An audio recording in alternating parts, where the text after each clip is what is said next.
Good morning, everyone, and thanks for coming out this morning. I just want to thank Dorothy. These things don't come together without a lot of work, and the Humanities Center here at Tech has been great. And so I'll reiterate my thanks to Justin and Dusty and Professor Heppert, Joe Heppert. I'm really blessed because a lot of times we go out, we do about 12 of these a year, and the success really depends on what's happening on the ground. And in this case, Dorothy and the Humanities Center has just done a bang-up job, so thank you to them. Dorothy mentioned that there's a lot of information out in the lobby, and I strongly encourage all of you to have one of these before you leave. And in fact, Dorothy, maybe we can get Dustin actually to, actually bring these in. And in part, so this is the Humanities magazine. It's the quarterly publication of the National Endowment for the Humanities. It's hot off the press. I haven't even looked through it. I hadn't even seen the cover until this morning. And it's lovely, and I hope you'll go and you'll read it. And when you're done, you will recycle most of it. But on the inside back cover, there is a page of deadlines, and it has all of our deadlines, all of the contact information, contact information, deadlines, names of active programs right now. Rip this page off, pin it up next to your computer. It also, during to the slide presentation today, if you have this, it means you're not going to have to write frantically, okay? And that will hopefully make this a little bit more enjoyable. So let's jump in.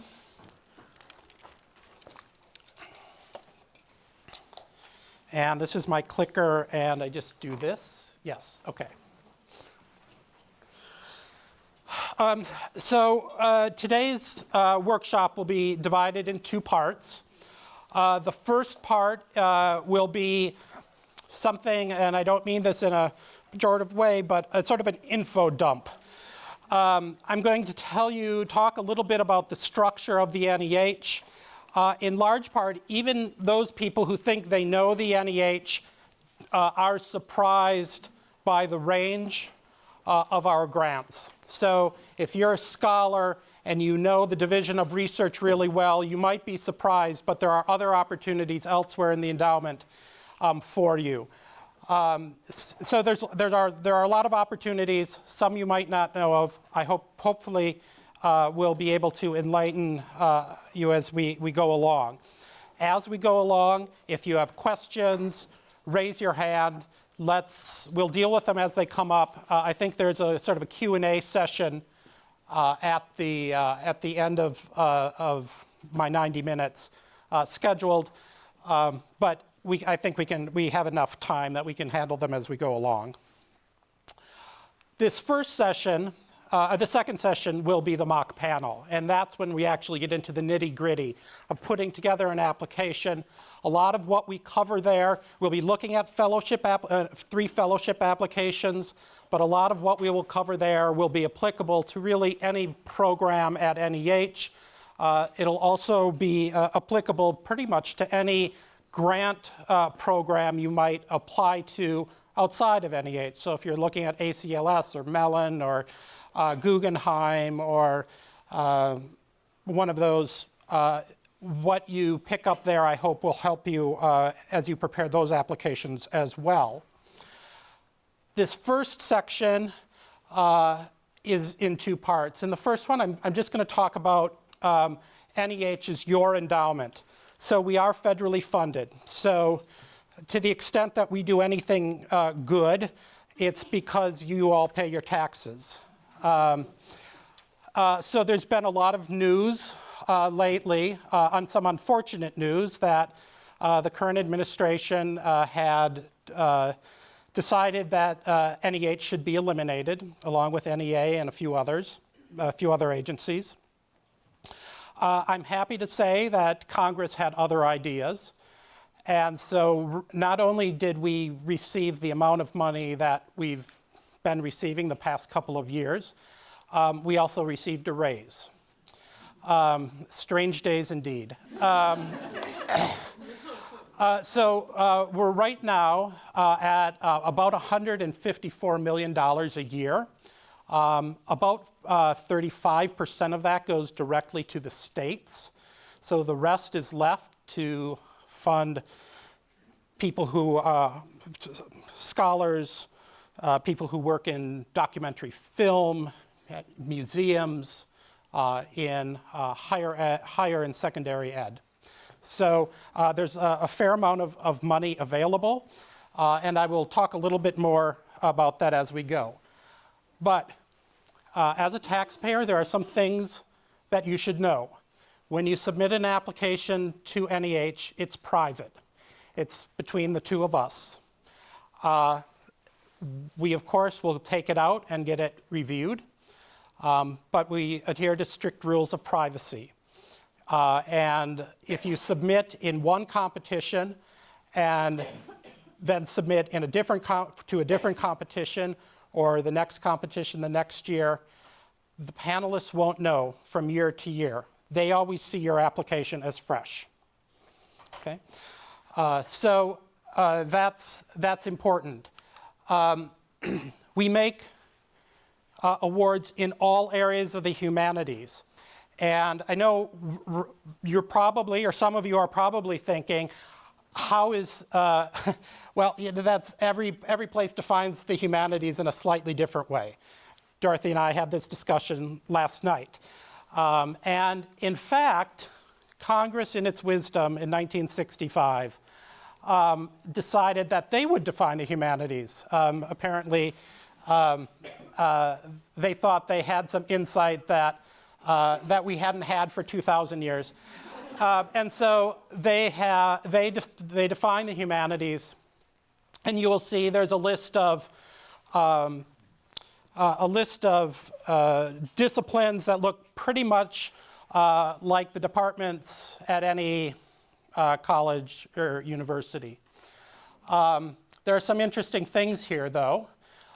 We do fund the social sciences, but the social sciences, as they employ humanistic methods.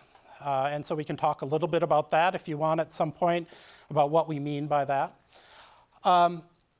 We take this as our starting point because we know a lot of people are doing interdisciplinary work. And of course, that's not new either.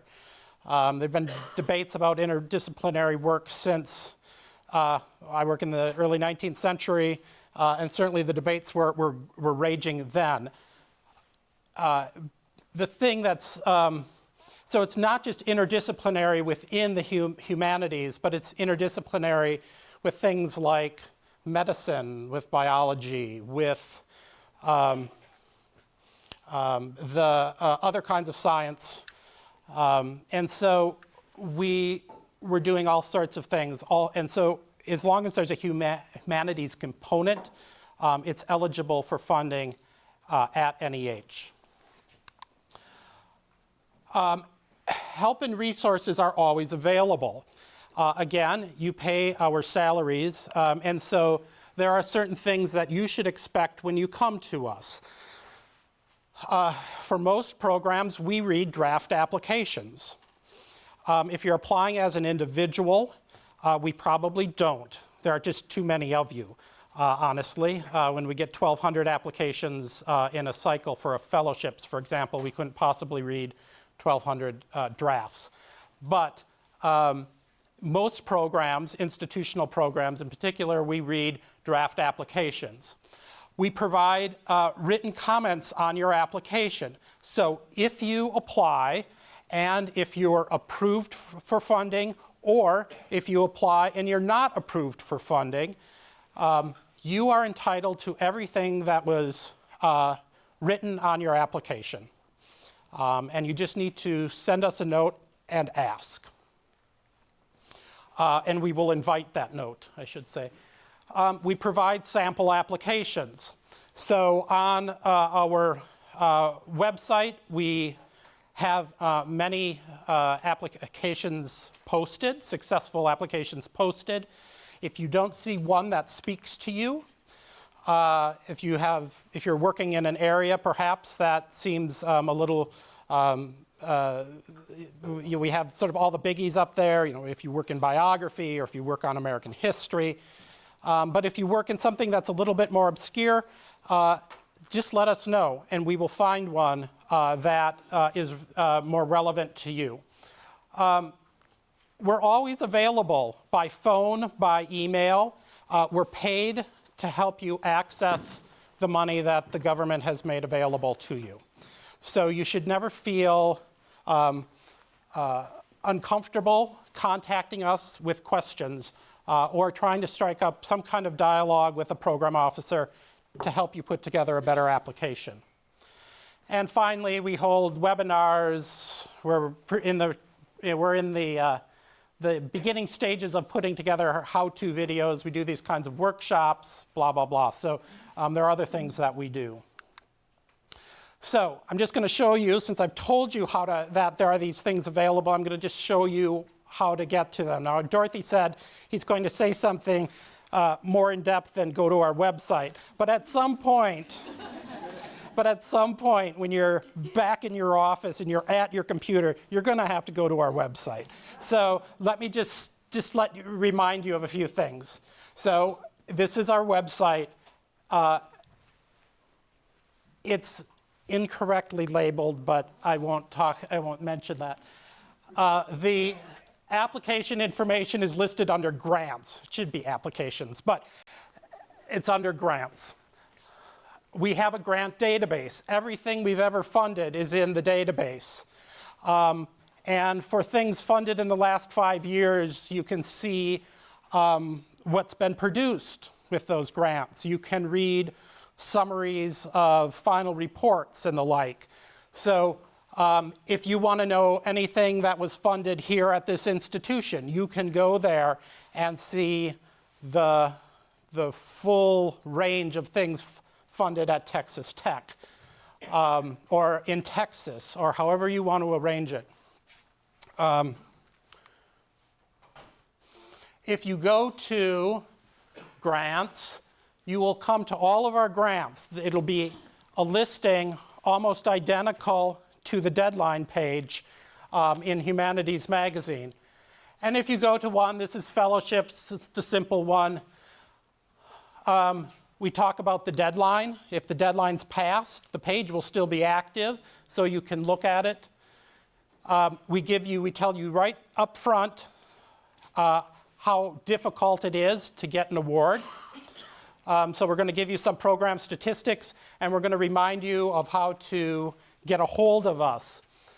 There will be guidelines, a PDF of the guidelines, FAQs, and sample applications. So it's all there. It's really simple.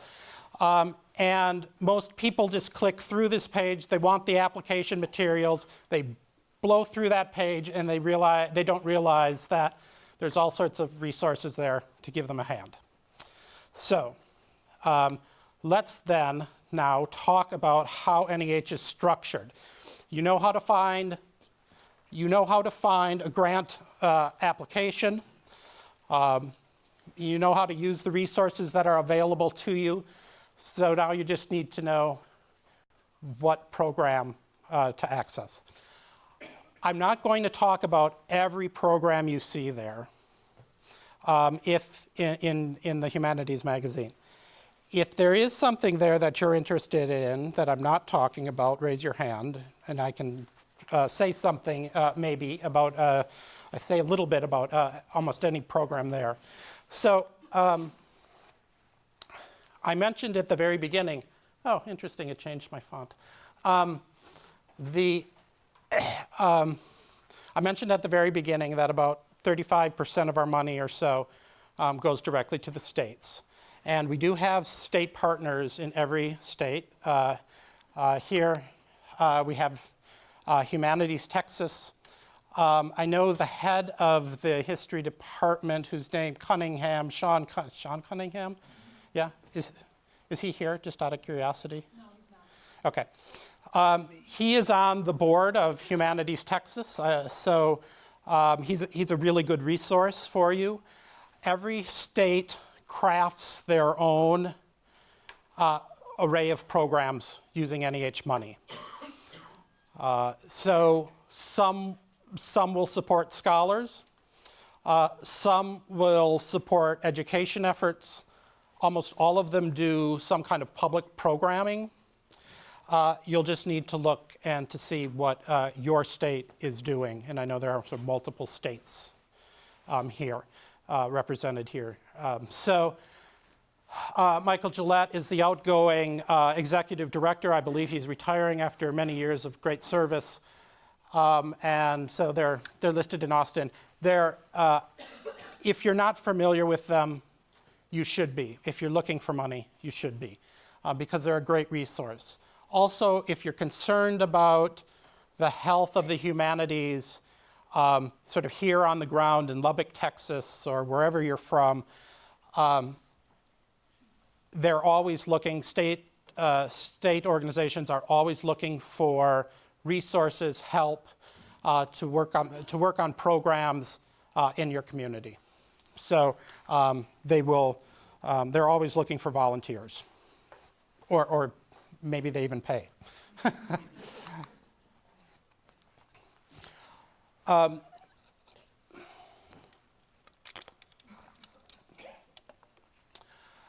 Next is the Office of Challenge Grants. I'm trying to remember if Texas Tech has ever received a challenge grant. Something tells me in the very distant past it has, but not any time recently. Challenge grants, this is a program, it's all done with matching money, which is done sort of off budget. There's a whole separate pot of money for federal funders who use matching money. The Office of Challenge Grants is designed to support infrastructure. So it might be through capital expenses or things like spend down accounts. So major investments made by institutions to improve the humanities. So it could mean building a wing of a library, or it could mean putting together some kind of, or institutionalizing some kind of speaker program. So it's quite a range of things.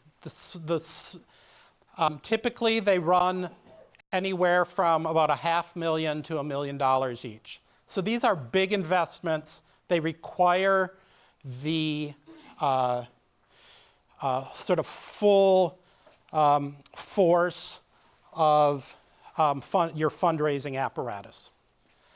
And so if there are any people out there who know how to access that apparatus here at Tech or wherever you're from, and you have a major research project or major infrastructure project, you should definitely be looking at the Challenge Grant program. They run 2 deadlines per year. So the next one is in August. And again, there's a lot of excitement. The program went away for about 2 years. So it's now back. We are set to announce the first round of winners, or we're near there, and then we'll have the second round. Yes? So it's matching funds that, is that what it is? So if there's an individual donor who would give an amount, then this would match? Right, so it's a 3-to-1 match. So if you're given a $500,000 challenge grant, for every $3 you raise, you get $1 from us. So, you would a $500,000 challenge grant would raise. There are places. Okay. There are a $500,000 challenge grant would be a part of a $2 million campaign.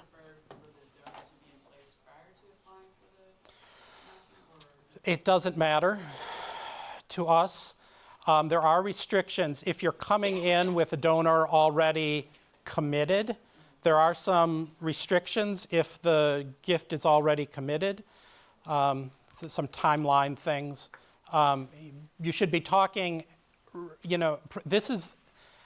there's any of the grants I mentioned today, or all of the grants I mentioned today, you can apply, I think, without talking to us ever. I think that would be a mistake, but you could. This one, you cannot. You need to be talking to these folks because this is far and away the most complicated grant line that we have. Can multiple donors be part of that? Oh, sure. And it does if you're going to do, I mentioned building, but renovation as well. So if you're just renovating your library, as long as you promise not to get rid of the books. Sorry, I have a...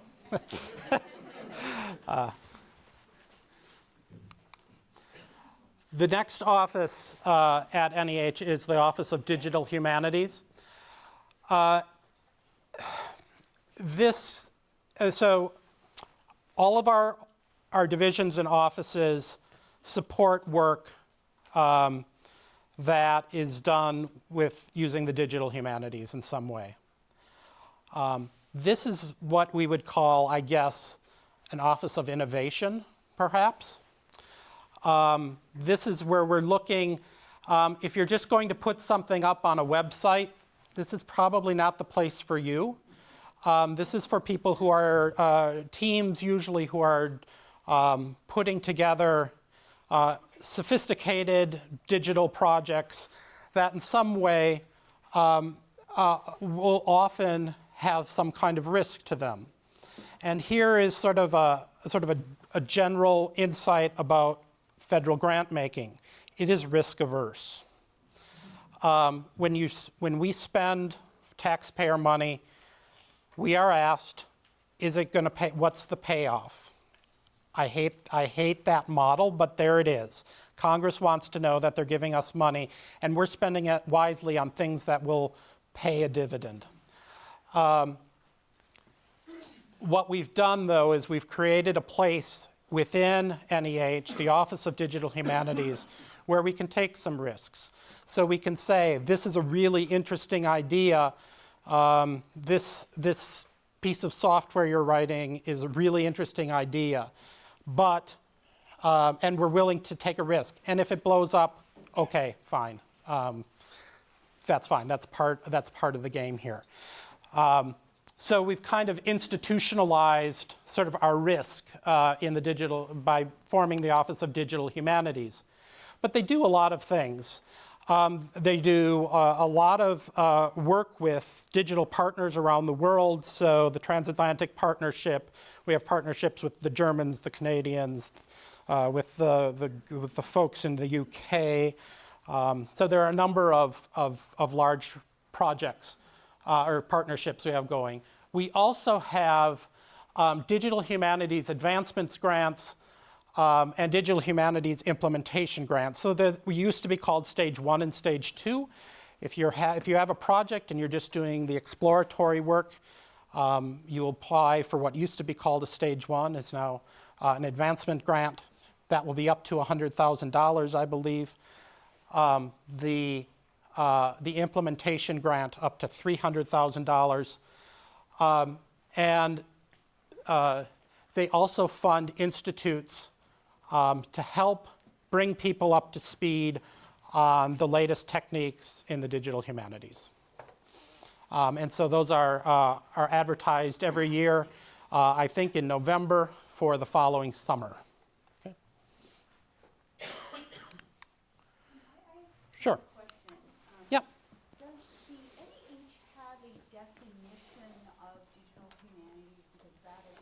stumbling block at our institution. And are just like trying to move that forward? Right.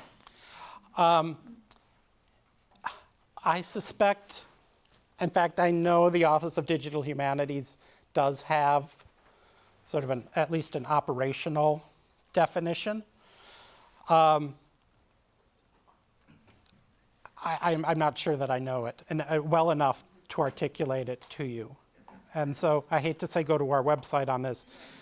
But if you do have sort of an active DH community at your institution, they should all be, one of the things that I think that the Office of Digital Humanities does exceptionally well is bring together sort of all the DHers in the country, and they sort of act as a hub. And so you can sign up to be on their list and find out what all the DH centers are doing, the kinds of projects they have going. And so if you're not a part of that, you probably should be. And it will also, I would think, you could probably get various definitions that might help you as you go forward and try to define. I know we have an operational definition. I'm sorry, I just don't know it. Oh, you right here. My colleague, who are you? Very nice, thanks. And I copied this off the website. Okay.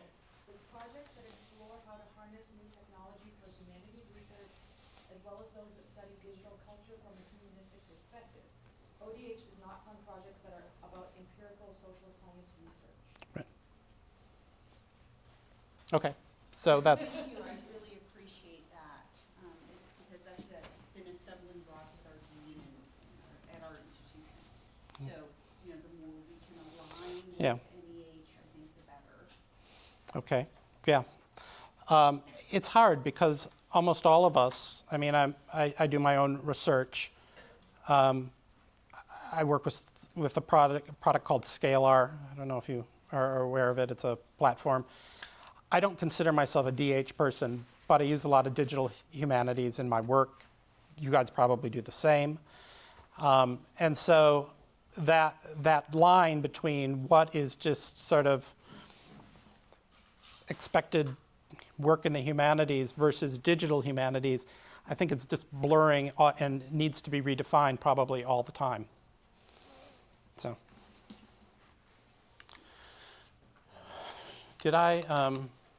yeah, lost my place here. The Division of Education.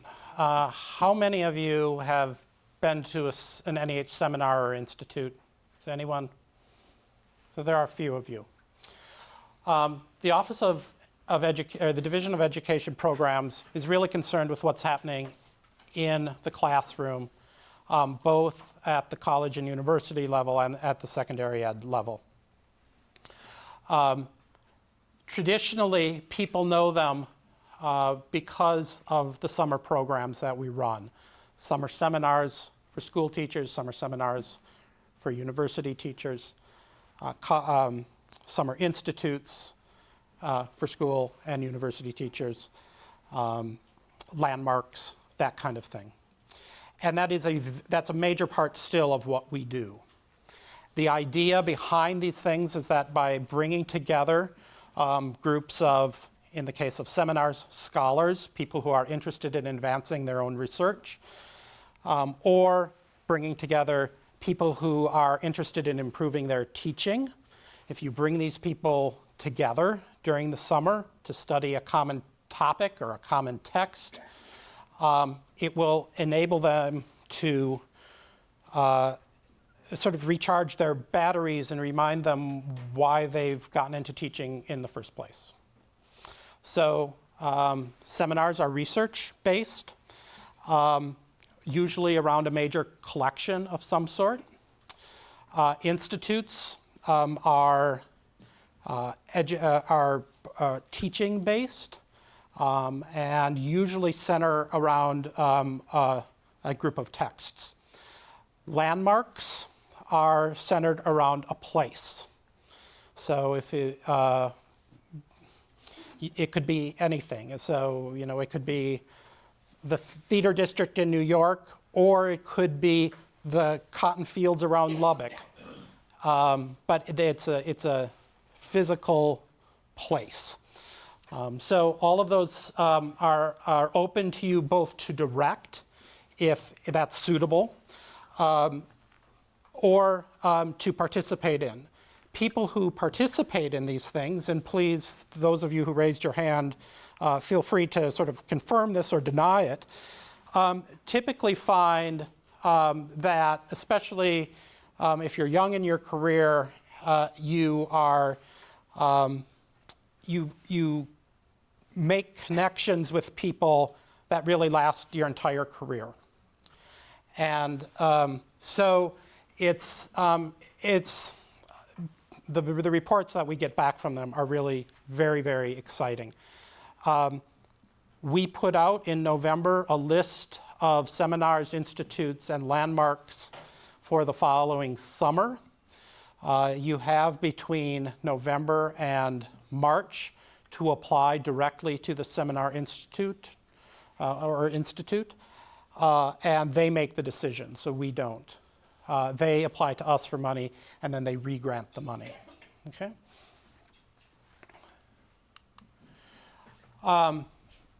So here's some of the major.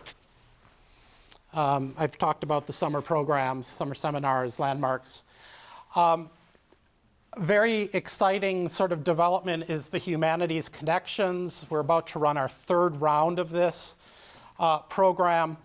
Humanities Connections, we used to be very big in the business of funding curricular materials, and we sort of got away from that for a while. Let's go back there. The Humanities Connections is to support work on a cluster of 5 courses. They need to be interdisciplinary courses that somehow would improve the teaching of the humanities at your institution. So, for example, if you have a medical school and you wanted to do something, put together a group of related courses in the medical humanities, and perhaps include, someone in philosophy, and someone in literature, and someone in history, and someone or people from the medical school, that would be a great idea. So it's designed, the $100,000 can relieve you from coursework. It could be used to bring in speakers on a particular topic. So all of the kinds of things that you would need to build this cluster of courses. I understand that Texas Tech is on the brink of becoming a Hispanic serving institution. And when that happens, that will open up all sorts of additional opportunities for you in the humanities initiatives.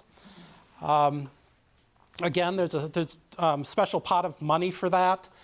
And what's great about the humanities initiative is it's incredibly flexible.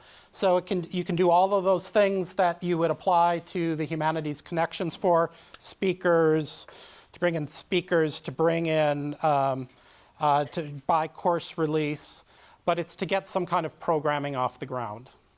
Could you apply for both simultaneously if you are an HSI? Absolutely. But if you win both, you'll have to choose.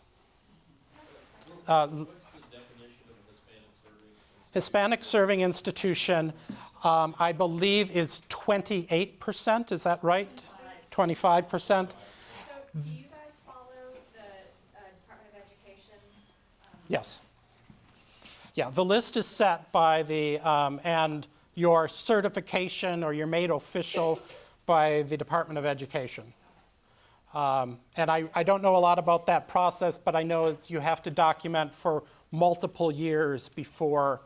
Yeah, it's based on the iPads data, and they keep track of their 2 years behind. So we won't register with iPads to be able to get the Department of Education designation until May 2019. Okay. For Texas Tech. How much of that is, I'm a Hispanic serving institution, and if, say, I'm applying for Humanities grant and a Connections grant, and then somebody else from another department, another area is applying for the Humanities initiative, Great. and miraculously we both get funded, does the institution have to choose? No. Or, okay. No. If you are applying with the same project, you would have to choose. If you're talking about different projects, we go where the quality is. So if you both submit bang-up applications and you both get funded and they're two different projects, great. Okay. And I should say that's a little different. I know if some of you applied, I think, to the National Endowment for the Arts, it's one application per institution per year. I think that's what it used to be. And so we don't have that. You can apply as individuals and as institutions for as many programs as make sense for your for what you're doing. Okay. And then here back to just some recent grants. I just note here I tried to get a Texas Tech example any place I could, and there's not one here. Okay, so but you can see.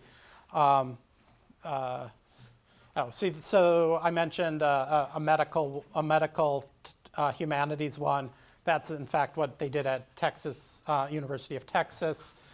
So different kinds of programs there. Okay. The Division of Preservation and Access. The Division of Preservation and Access is exactly as its name suggests. It is interested in taking important materials and making sure they're around for the next generation and beyond. And it's not, it used to be when I first came to the endowment, this meant, making sure archives and libraries and other kinds of repositories had the right kind of, AC and the right kind of acid-free boxes and all of those kinds of things. More and more now, in fact, almost exclusively now, it means digitization. So if you have projects that involve digitization of materials, you should certainly think about the Office of Preservation and the Division of Preservation and Access. Ma'am? Yes, is this project only for archives within the United States, or could it be a partnership between U.S. institution and another country's institution? Right. Yes, you could do a partnership kind of arrangement. Usually, typically what we see is a repository coming to us, a US-based repository coming to us for money. But frequently, more and more, I think you see partners working with, I talked to someone yesterday who has a partnership with some place, with a repository in Italy. And the award has to be made to a U.S. institution. And so that's important to remember. And I think there's some percentage of the money has to go to the U.S. institution, but it can be sort of, there can be a sub-award that where the money is then used in the other country. Okay, sir. How does the NEH look upon applying for grants from different offices that pertain to the same project? So for instance, if you have a digital archive, which is older, say a little more than 20 years old, and you want to apply for digital humanities revitalization grant, Okay. say to bring its metadata up to speed, Right. and that sort of thing. But you also want to add more content around the same time or shortly after. Is that through a Sure. Yeah, you can, multiple applications, those are two distinct activities. What probably will work less well is, trying to roll all of that into one big grant. NEH and I think a lot of our similar kinds of funding agencies are really sort of project-based. And so a lot of times the big challenge is figuring out when you have a big project, okay, what piece of the pie am I going to try to get funding to support? So, but yes, you could have competing applications in. I'll give you an example that came out of preservation. So there's this, right now there's a partnership, I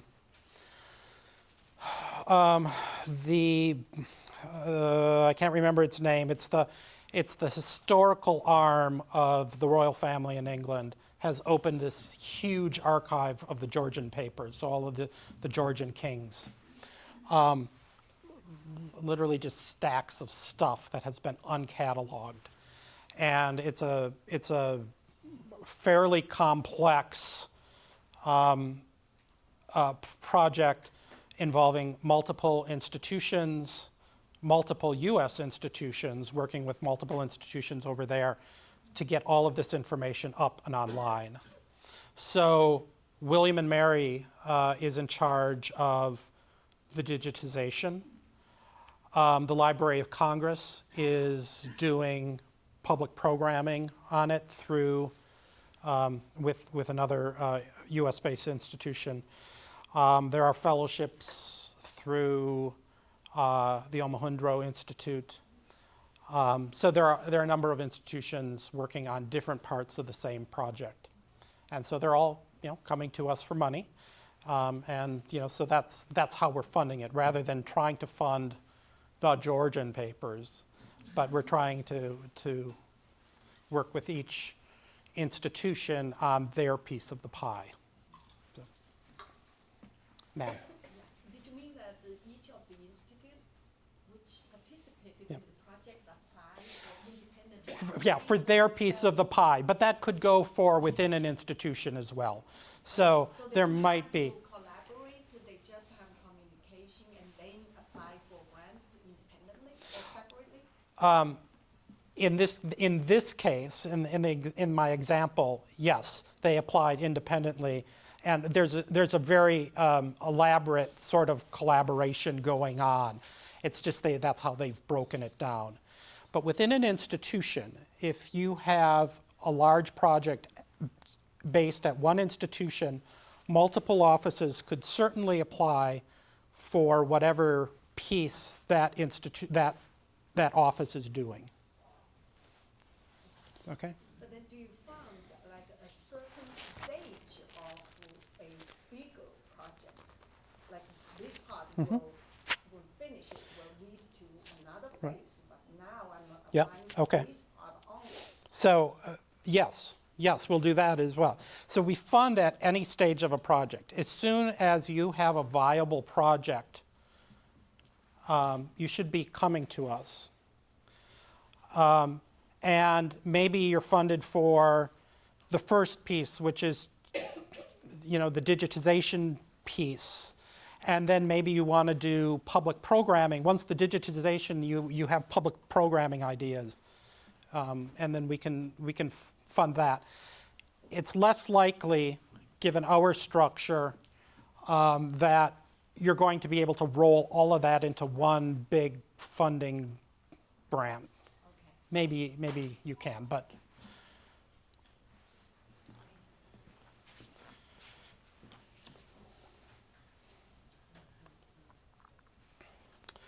All right. So continuing on then, here's just some of the many deadlines that they have in preservation and access. And I just pulled out some to show the range. So the humanities collections and reference resources, that's the big one.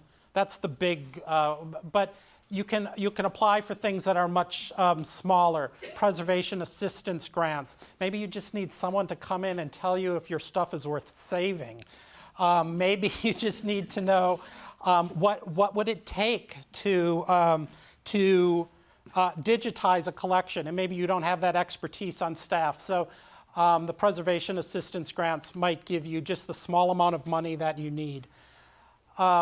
Sustaining cultural heritage, that's a program that we run that's people often compare to Antiques Roadshow, where we bring people from the community in and help them save their materials. We digitize the materials. They get to keep them, of course, but then make sure that we're connected. Those digitized materials then join sort of the digital archive, and so that's a pretty exciting new thing that we're doing.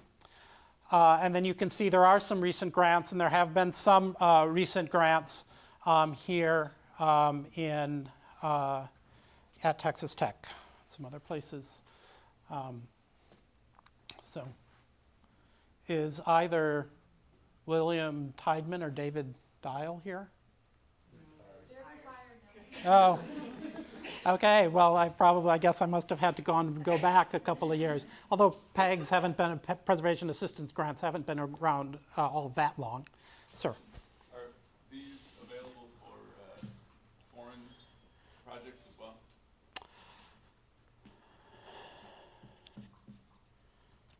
I'm trying to. Again, if the grant is made through an American institution, maybe. I think I would call and ask just to double check, because I can't recall one.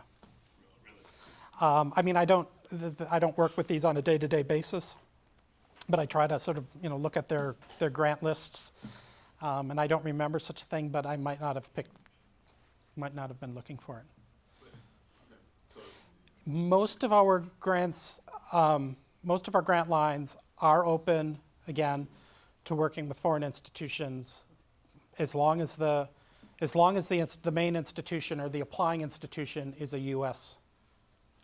institution. So, through Texas Tech, we were working with an organization in Africa to preserve materials related to, a pre-colonial culture. Oh, yeah, absolutely. Yeah, absolutely, that would be. But, yes. Any other questions before we move on? Ma'am. Oh, I'm sorry. Yes.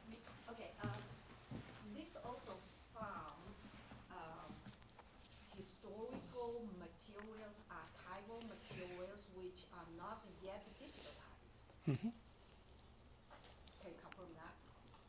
Like a historical archival Mhm. material which have not been Right. digitalized yet. Okay. This grant preservation will fund. Yes. Yes. Thank you. Almost everything is, digitization is sort of where it's at right now.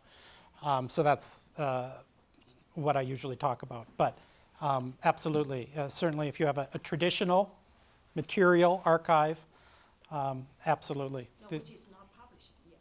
Yes. It's still in the archive. Yeah. Yes. So you have We'll to fund. access archives. Yeah, and to make the public.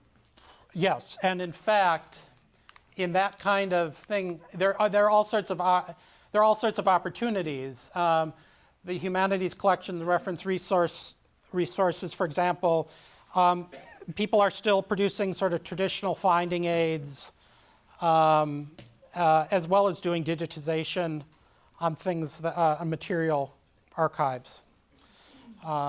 So there are all sorts of opportunities there to work with, sort of traditional non-digitized stuff.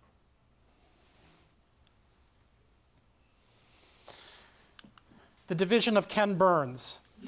Oh, I mean, sorry. Did I say? Someone actually called that when I was in Reno a couple weeks ago doing this, and someone referred to it as the division of Ken Burns. And in fact, this is where Ken Burns has very famously gotten a lot of funding from NEH. Here, we're interested in the outward-facing, how are we communicating the humanities to a larger public? And of course, that can be done through media. It can be done with documentary film. It can be done with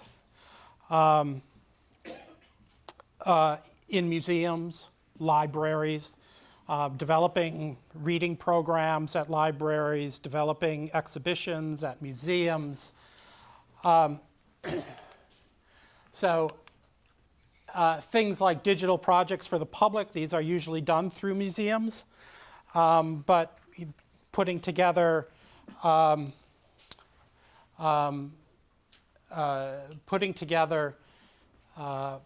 projects that help the public better understand either the museum, and so it might be digital projects for an exhibition, or it might be, as it is in this case, as the picture suggests, an app that anyone who's in San Francisco can load to tell you sort of what used to be wherever you are. So it sort of creates a museum wherever you go in the city. Media projects, this is of course the Ken Burns Vietnam series, which was supported at NEH along with baseball, but it's also a lot of smaller documentaries that from documentarians who are not as well known as Ken Burns. It could also be radio programs in the media side. Theirs is a very simple structure. There are planning grants and there are implementation grants. And again, you can look at their guidelines and you might decide that you're at a planning grant stage, or you might decide you're at an implementation stage, but I do know from talking to people who work in this area that every agency that funds this, or I know Ford funds public programming, for example, they mean something very different by planning and implementation than we do. So I would be talking to someone in the public programs division if you have a public programming kind of project. You're either at a museum and you want to do some kind of exhibition. If you want to put together some kind of library program, or you want to do some kind of documentary. So the range is pretty significant. They actually go as high as, I think, about $500,000.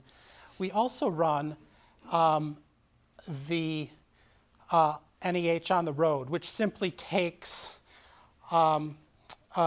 whenever we fund an exhibition, we also want we want our grantee to make a version of it that can travel, and then places can apply to get money to bring the exhibition. And here, much to my surprise, the city of Lubbock had gotten one to bring our lives, our stories, and exhibition to town. So I just threw that up there. I thought that was fun. But we do a lot of this. Here, the Gilcrease Museum in Tulsa. Where is my Gilcrease? Yep, right there. Had one not too long ago, and delighted. So, any questions about public programs? I have one. Yep. You say you fund exhibits that already exist to be brought somewhere. Are those NEH-funded exhibits exclusively, or can we acquire a funded through another source exhibit to come here? I don't know the answer to that. That's a great question. If you have a real great exhibition, I would suggest calling Jeff Hardwick in the division of public programs and asking. He runs the program. So, I know the usual route is, if we're funding you to do some kind of exhibition, we give you an added on amount of money to create, once the exhibition is up there, to create the traveling version.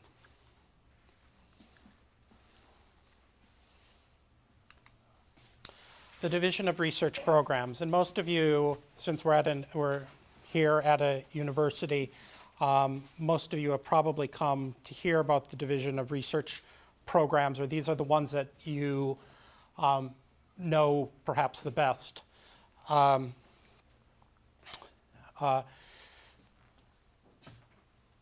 This is the division I've been in for 27 years. And we have, you can think of it sort of in three parts. The first one is the individual part, where we actually put money in your hands. You don't have to go through an institution. One for teams of scholars, and those are institution-based. So those you would have to go through an institution. And then we do a number of programs with partners. And I'll just mention those briefly. So for individual scholars, NEH fellowships, the Public Scholar Program, which is a fellowships program designed for people who are trying to reach out beyond talking to other scholars. The Summer Stipend Program, which you apply to us individually, but if you're at an institution of higher education, you have to be nominated by that institution. Is there anyone who's involved in that process here? So how does that happen? A little bit. It actually goes through David Roach, and our sciences, he puts together the committee. So because it's limited, it's posted on our Limited page, and all of the applications come to us, and then we forward them to David Roach, who puts together the Okay. committee to evaluate, and then they vote. Okay. And that happens, I guess that starts in around, pretty soon it'll start. Yeah. Again, we have our own Awards for Faculty program, which is open to Hispanic serving institutions. That's just another fellowships program that has a bit more flexibility. So you can take your awards part-time, you can, there are all sorts of sort of ways that it is more flexible than the regular fellowships program. And once Tech is designated as an institution, a Hispanic serving institution, that will be available to you. I should say, that's the only program that we have where we read drafts for individuals. Dorothy? I have a question Yeah. about that one. If you apply because you teach at an HSI, does your project have to be static and reflective? It can be anything. Thank you. Yeah, yeah, and in fact, I mean, if you look at the awards lists, they're incredibly varied. So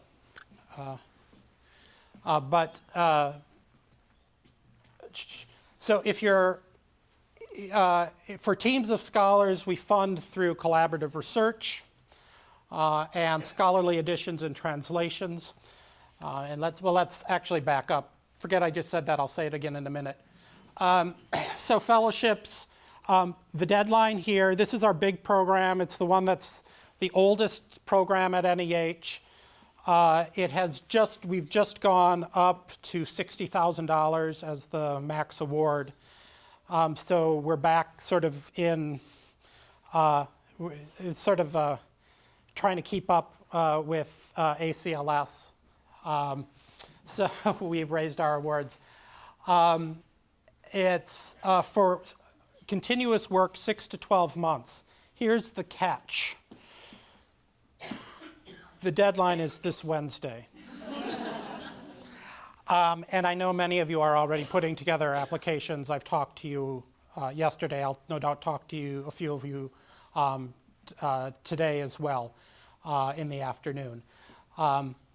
As soon as you have a viable project, we fund at any stage of your project. So if you, at this point, need to just do research and go to an archive and sit there for a year, great.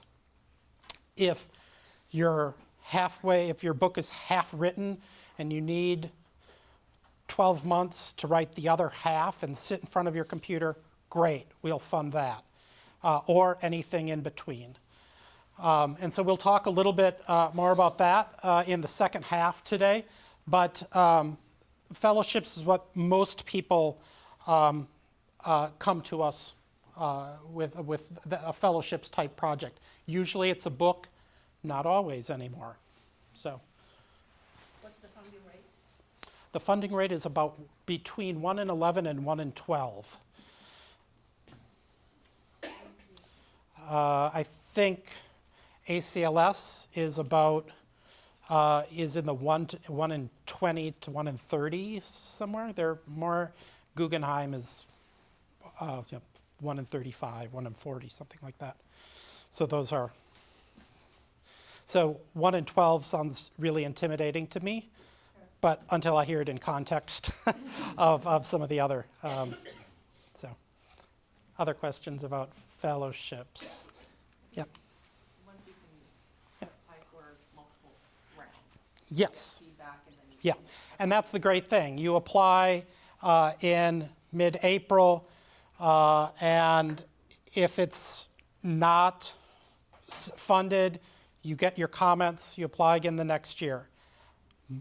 People who apply multiple times do significantly better in the competition, which makes sense. I mean, you're getting feedback, you're working more on your project, you're doing all of the kinds of things that you would do to make a better project. The summer stipend I mentioned here, you have to be nominated. If you're in a tenure track position, you need to be nominated by your institution. If you're not in a tenure track position, you can apply without nomination, or if you're work at if you're not at an institution of higher education or you're an independent scholar, you don't have to be nominated, of course. And here it's just for 2 months. And I would say, Abigail, so you won one of these last year. And is Zach here? Zachary? No. So Zachary Britson is the latest winner. He found out last week. He's in the Department of History, so I'm delighted for him. Just real quick, do you know what the funding rate Yeah. for the summer study is? Between 1 in 8 and 1 in 9, so it's better. Last year it was 1 in 8. This is what happens when the big news is NEH is being eliminated. People stop applying, and so and usually we still have as much money to fund as we normally would. Smaller pool. That means so I think we're going to be at about 1 in 8 this time. I just want to jump in for 2 seconds. If you're at Texas Tech, both Abby and Zachary have been funded by our Humanities Center as fellows. And getting a fellowship provides you with a lot of feedback on your work. So it's a maybe low stakes way to get some of the kinds of responses that would help your application arguably be stronger, although both these people were superstars even when they applied, but I'm just saying. Ma'am. Do the applications have to be individually, or Yeah. maybe 2 or 3 faculty can apply? No, they're for an individual. If you're working in collaboration with a couple of other, 1 or 2, 3, 4, however many people, you are allowed to apply for your piece of the project. Your burden will be slightly different in the application because you'll need to explain a little bit about your team and what happens if you get funding and they don't find funding elsewhere, Or if they apply individually as well, you might be competing against them. So you just need to sort of be aware of that. But we certainly fund a lot of people who are working collaboratively. Frequently it happens with people who are, have overseas collaborators. And so they're looking for money from their own governments or their own groups, and they come to us. That happens all the time. Sir? If you're funded by these awards, will be taxable? This is taxable income. We have a very strict rule that we are never supposed to provide tax information. I can tell you that the IRS has a form that is called fellowships, grants and fellowships for individuals. I can tell you that. I can't tell you what it says, however. I will say this. Most people who win awards, individual awards, choose to have them routed through the institution. And that way, usually, if your institution can touch the money, they can they can take out health benefits, they can take out all of the stuff. That means you get half. That's up to your institution. What? You can't do it with a summer stipend? Okay, so. It does hit your tax bill. Okay.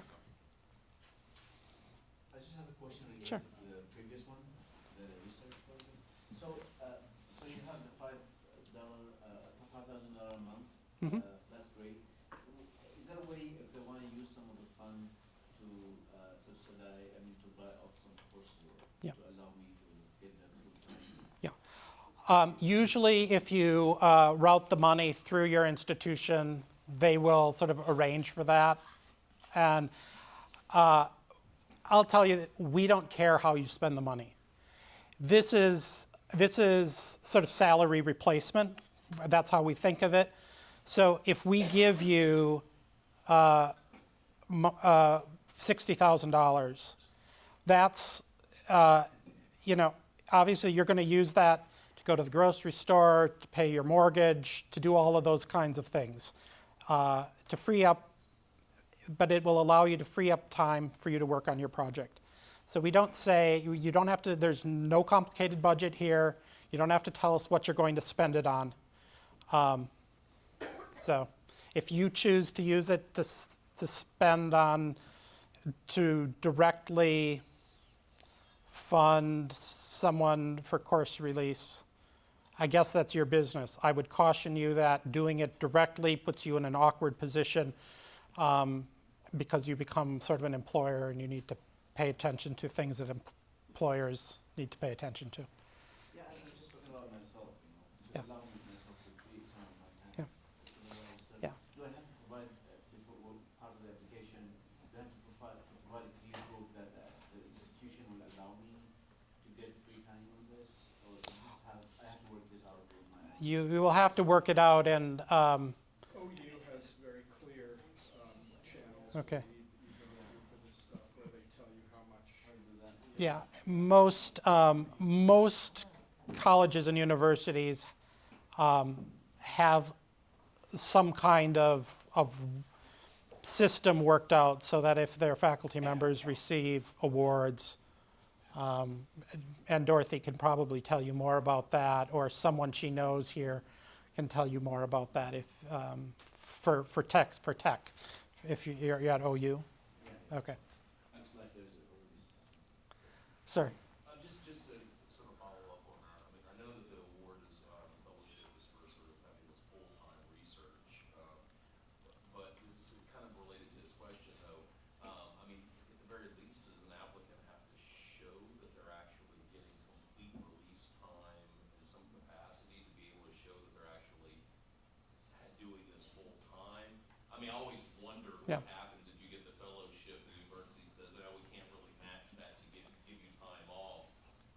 Does NEH take the money away because you're not actually If you can't sign and testify that you can meet the terms of the award, yes.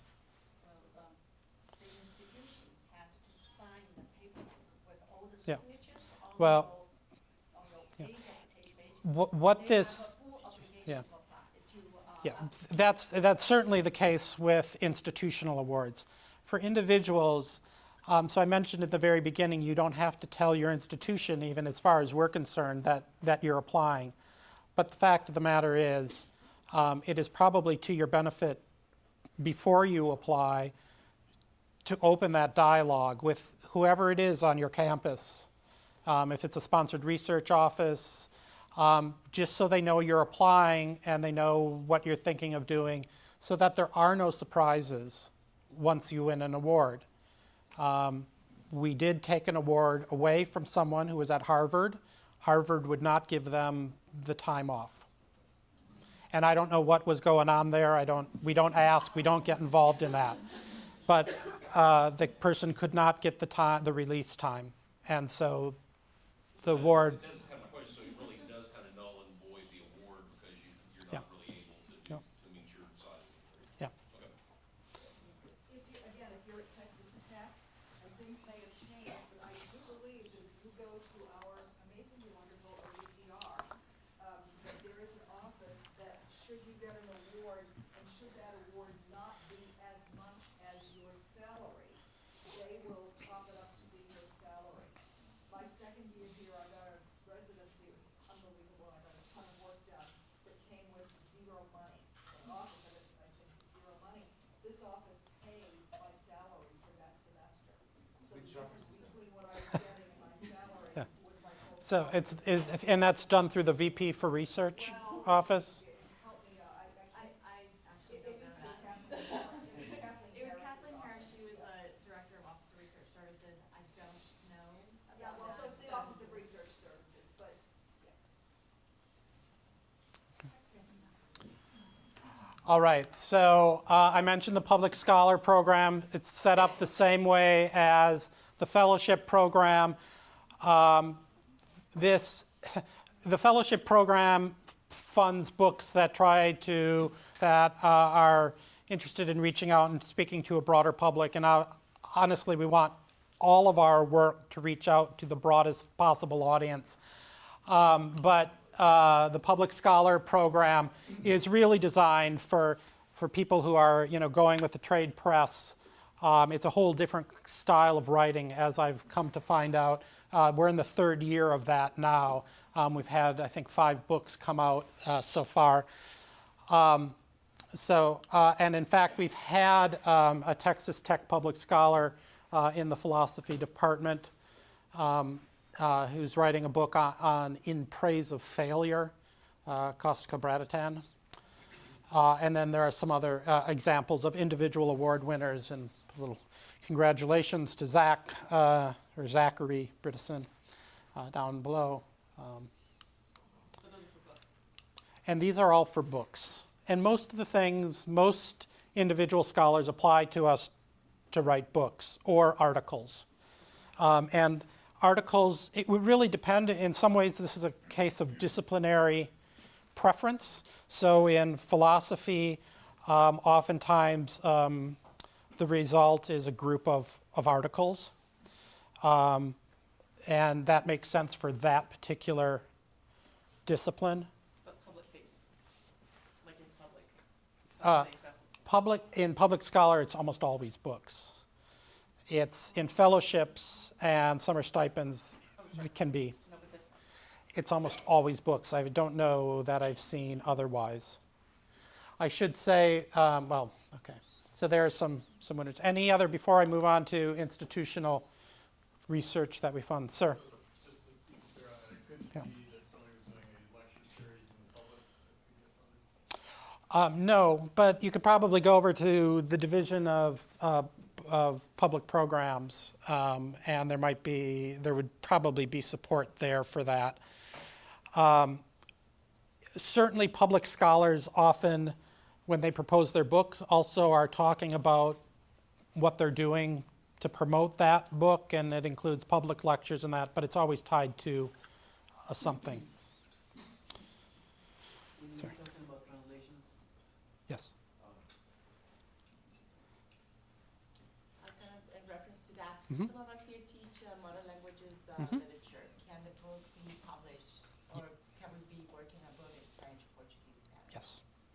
Yes, we do support work that's being published in other languages. No, but we're working on a book to publish. Oh, in the public scholar? I would have a hard time imagining that that would be competitive, honestly. I think it would be technically allowed, but if you were going to, do a public scholar book that was in Portuguese, for example, I'm not sure that the panel would be too quick to believe that it was a real public scholar book, because it's really designed for the U.S. public. So it might technically be allowed. Certainly in fellowships and in summer stipends, we fund work in other languages, but in public scholar, I don't know that I've ever seen one. We've had probably. Public doesn't read other languages? Well, yeah, I would say. I mean, I could see that there might be a case for a book in Spanish for public scholar. I don't know that there is enough of a book buying market out there for a book in perhaps German or Portuguese or something else.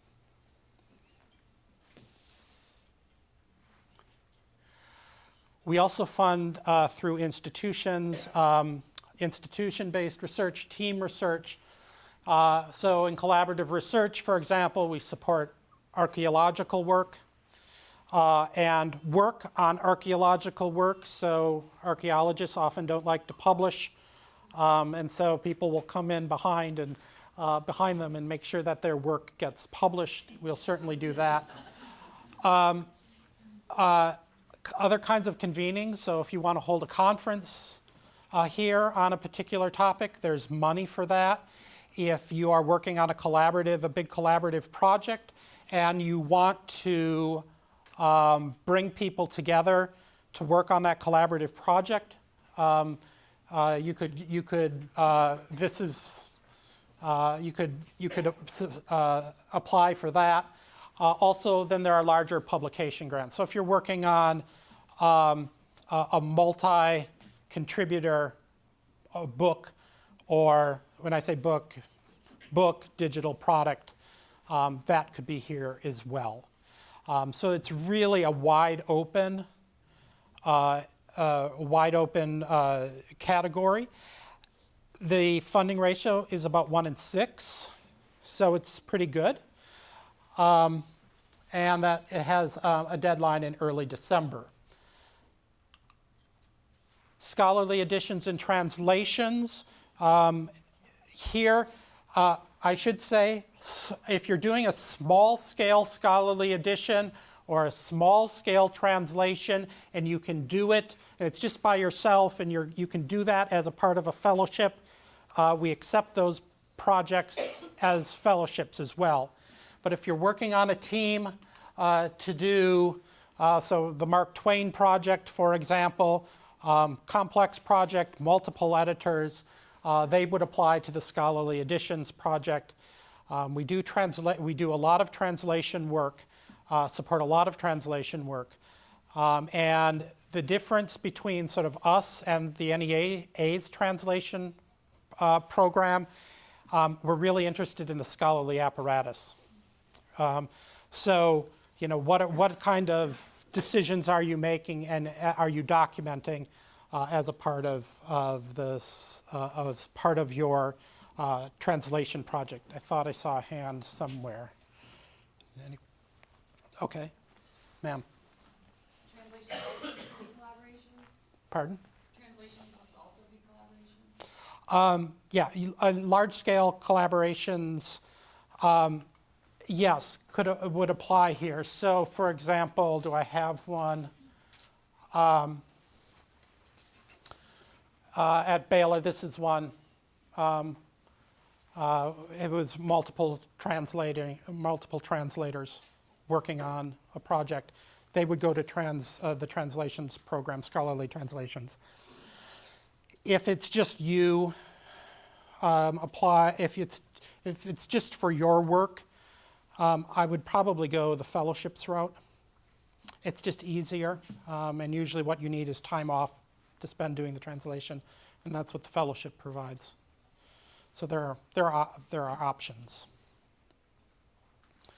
I mentioned that we also have some partnerships, and so this is the last, I think, slide. We fund fellowships through a number of institutions around the country and around the world. So places like you can get NEH fellowships at the Newberry, the Huntington Library, the National Humanities Center, the Schomburg Center of the New York Public Library. So there are a number of these around the U.S. We also fund fellowship programs in other parts of the world. So in Israel, in Palestine, Rome, Athens, in India, in China. So if you are working in any of these places and you want to go abroad and they're residential fellowships, you can certainly apply for NEH fellowships both from us directly and take it. Ours are portable, but you can also go to these places and apply for NEH fellowships directly from them, and we give them money to do that. We also have other kinds of programs right now, other kinds of partnerships. So we have an NEH Mellon Fellowship that we've been running the last 3 years for people who are writing digital publications. So the Mellon folks have been funding digital presses, the design of digital imprints through university presses now for about 10 years. And we are supporting the scholars who are writing books that want to, for one reason or another, be published digitally. This is not, you want your book to be on an iPad or a Kindle. That's not a digital publication.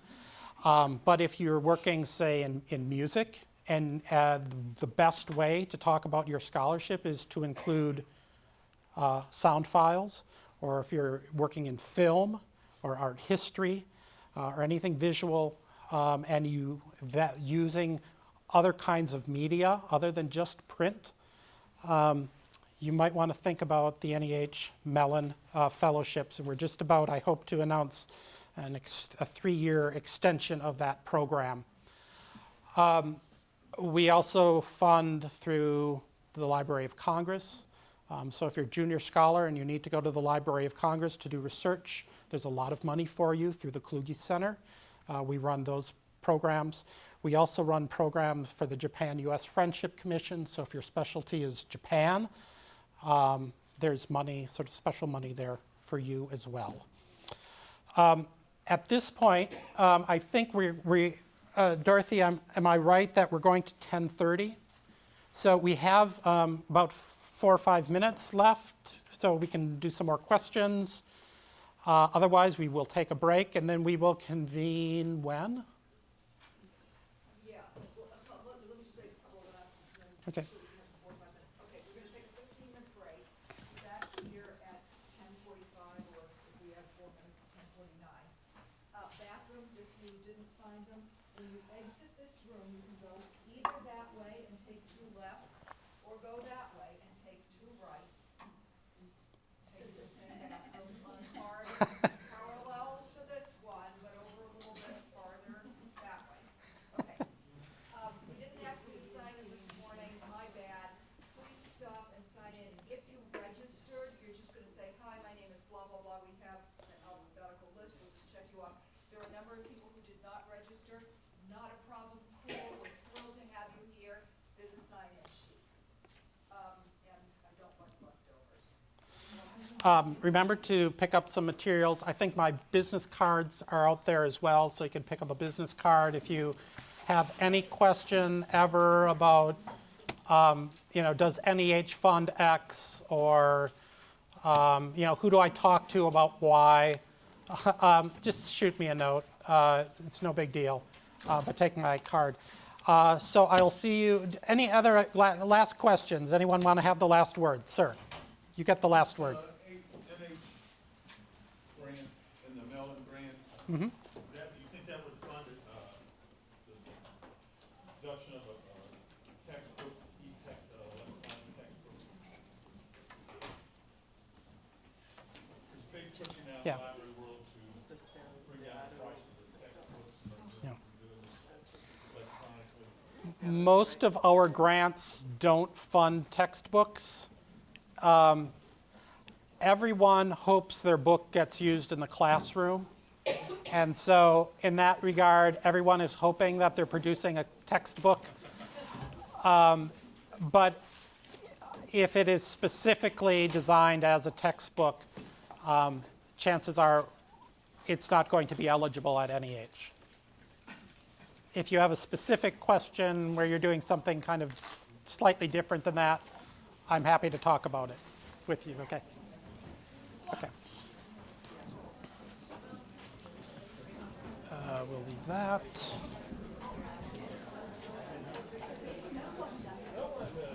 I have a question Sure. about the preservation.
faculty senate, so they can escape. They have this many on the faculty senate. And it's weird, like, oh, maybe the senate sits up there in the audience. Oh. I don't know. No, this is the senate. Then who sits up there? The president.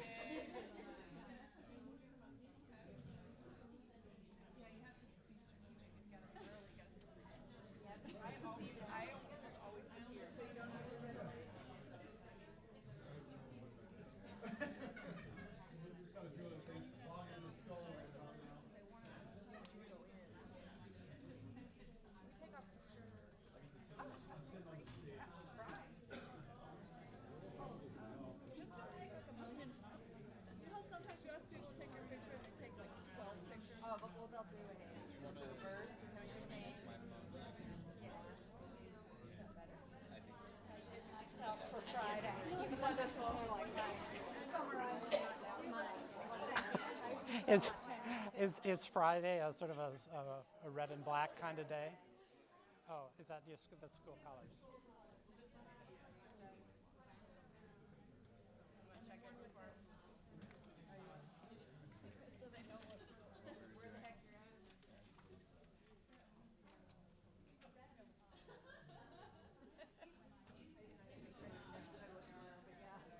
Someone did a drawing of him on the classroom that I was at, and they did like a drawing of him on the diary board, and they wrote American Hero.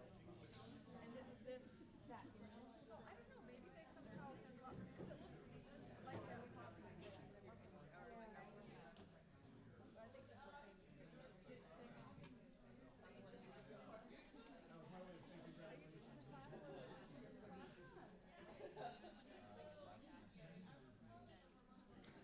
Like that, I haven't tried it yet.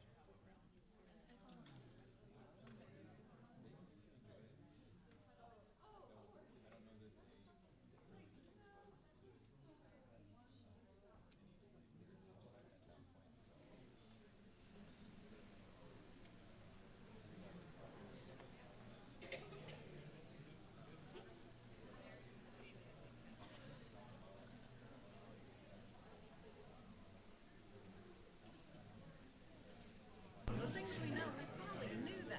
Unlike, say, plate tectonics, which was presented as fact, but was in fact sort of brand new science at that time. Right. Well, the word has been around for a while. It's not very. No, that's exactly the time when the British administration was mixed, right? Oh, yeah, there's, I bet. We just knew when it was. That sounds like it. And I think for, you know, I'm not a historian, but it was obvious. You know what it's No, I might sit down there. Depends.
All right, it's time to move into the second session.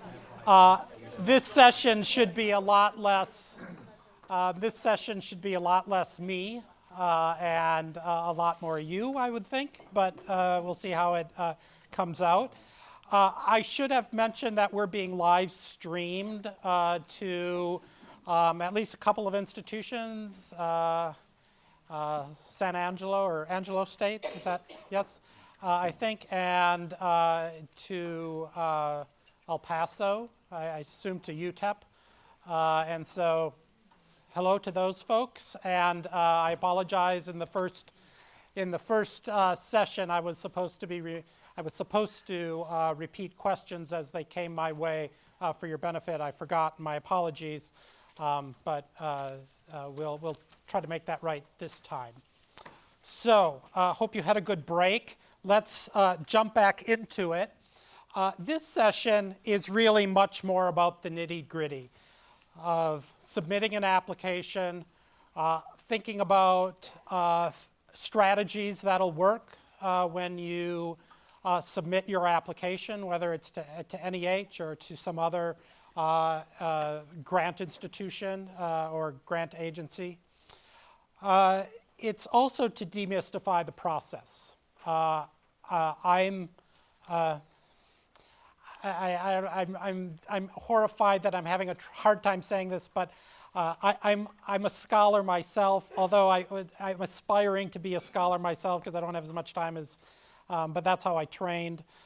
And I know how difficult it is to take your ideas, put them down on paper, send them away for someone you don't even know to look at them and assess them, and then you get the result. And you don't really know how in the world did this result come about.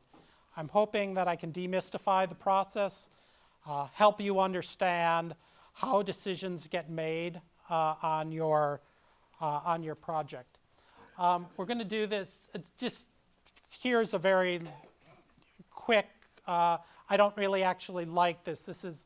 Seems too much like sort of Sisyphus. You have to, trying to get something up a big hill, but it's a slide that I've been given. So it starts here with submission, and then I'll talk a little bit about how we decide panel sorting, how we decide what the panel reads. And we'll talk a little bit about how we put together a panel, the role of the staff in all of this. Then it will go to the National Council on the Humanities, which is a board of 26 presidentially appointed people in the humanities. And then at the end of the day, the only person who can make a grant at NEH is the chairman of the endowment. Right now, we are without a chairman. We've just finally gotten a designee. He also happens to be the senior deputy chairman, John Parrish Peedy. Worked in the NEA during the Bush administration. He has a background in American literature, and is very enthusiastic about what we do. And I have to say, he's in a tough position because he does represent the administration. But I can tell you, he is devoted to telling the story of what we do at the endowment, and he's up on Capitol Hill every day doing that. And so then once he's made his decisions, then we will let you know, and then we'll talk a little bit about what then. So when in the first half, hopefully you saw something a program you might want to apply to. And you probably remember in the beginning of the session, I showed you how to go and find the guidelines. The guidelines, I have to say, we tried to write in very clear, plain language. So anyone, if you're an experienced grant getter or not, that you can understand them and put together an application. We also give you lots of instruction. You can choose to engage with that instruction or not. But I will tell you that the number one problem with grant applications is that people don't read the guidelines. And that sounds silly because most of us anyway, have students, and we always say to them, read the instructions. And so it seems a little silly that sometimes we need to be reminded of the same things, but we do. And so I hope you go get the guidelines, read them in full, and then I want you to really concentrate. In the endowments guidelines, we always have very upfront are the evaluation criteria. We tell you exactly how your application will be evaluated for that program. These are the same evaluation criteria that go to the panelists. So they are working with the same exact criteria that you are when you put together your application. And at every stage after the panel, these are gospel to us, okay? So you will notice that need is not a part of the process. And I'm sorry, am I in your way? Need is not a part of the process. And we want to make sure, our goal is to find the best application.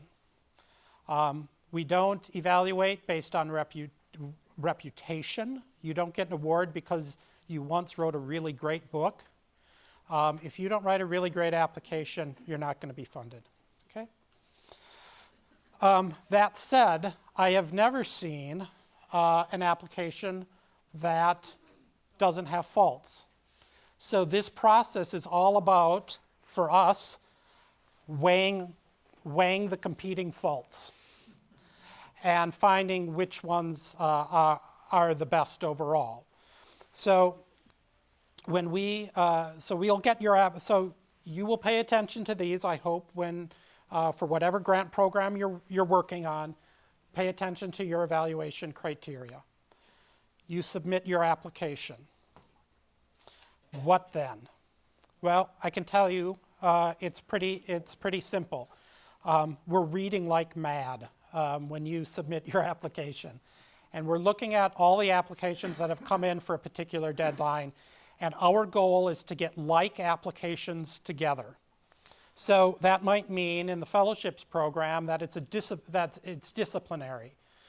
In the fellowships program, we might get 1,200 applications.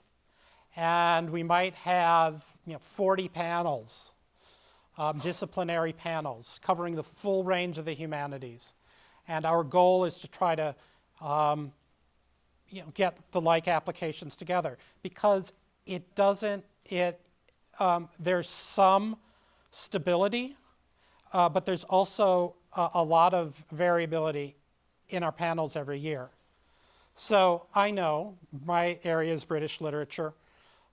We typically have enough applications to do 2 British literature panels. That's pretty standard.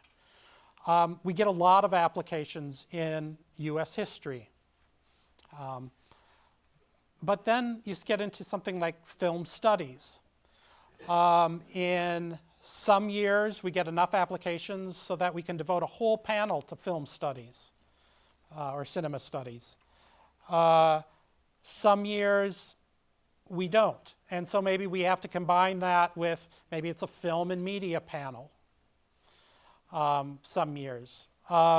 So it will vary from year to year to year on the exact array of panels that we have. But at the end of the day, we want to make sure we get like applications together. How do we do that? Well, one, the first and the sort of our starting point is what you put on your application. You have to indicate on your form, I think you get up to three possible designations. So that's our starting point. It's not our ending point. So if you're working in British literature and you accidentally put Asian history or Japanese history, it's not going to accidentally go and be read with other Japanese history applications. So we do a rough breakdown based on what you've told us. And then we will start reading, and we're looking at a whole bunch of things. We're looking at where you publish, who the audience for your past published work, who are the people who will best know the kind of work that you do. We're going to be looking at your bibliography to see what you're drawing from. We're going to be looking at your letters of recommendation to see where those folks are coming from. More than that, anything though, that we're going to read the application. And we're going to try to see if we can get you with other people who are working in the same general area. Okay? So, and it will vary from program to program how that's done. So, for example, in a challenge grants panel, which would be radically different from a fellowships panel, the way they might get like applications done, maybe they're doing bricks and mortar requests in one panel, and they're doing spend-down, proposed spend-down accounts in another panel. So that might be the way that it makes sense for that program to operate. Once we know, this is going to sound a little new agey, my apologies. Once we get a stack of applications together, 30, 35 applications, I always say I let the applications talk to me.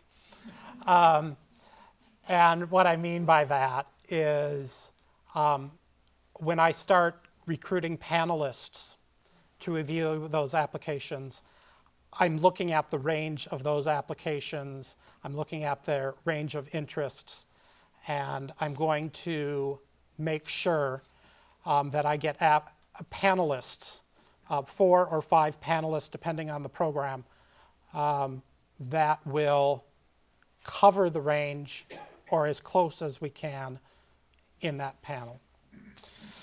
So for this exercise today, we have actually constructed a panel, and it's an excellent panel. And I want them, I'm just going to ask them to start by introducing themselves. And I would ask that, make sure you're using the microphone. Say something, introduce yourself, say something about your interests, your intellectual interests. If you've had any interaction with NEH before, that is that you want to talk about. You don't need to, if you've submitted an application and you haven't won you don't need to bring that up. But if you've had a grant before, you served as a panelist before, I'd love to know that. So why don't we just start here on the end with you, Barbara. Thanks so much. Hi, I'm Barbara Hahn. I'm an associate professor in the history department here at Texas Tech. I think I study the history of technology, business history, and the history of the American South. I think I've been advanced to the NEH summer stipend by Texas Tech twice. I've never won it. I've never won anything from the NEH.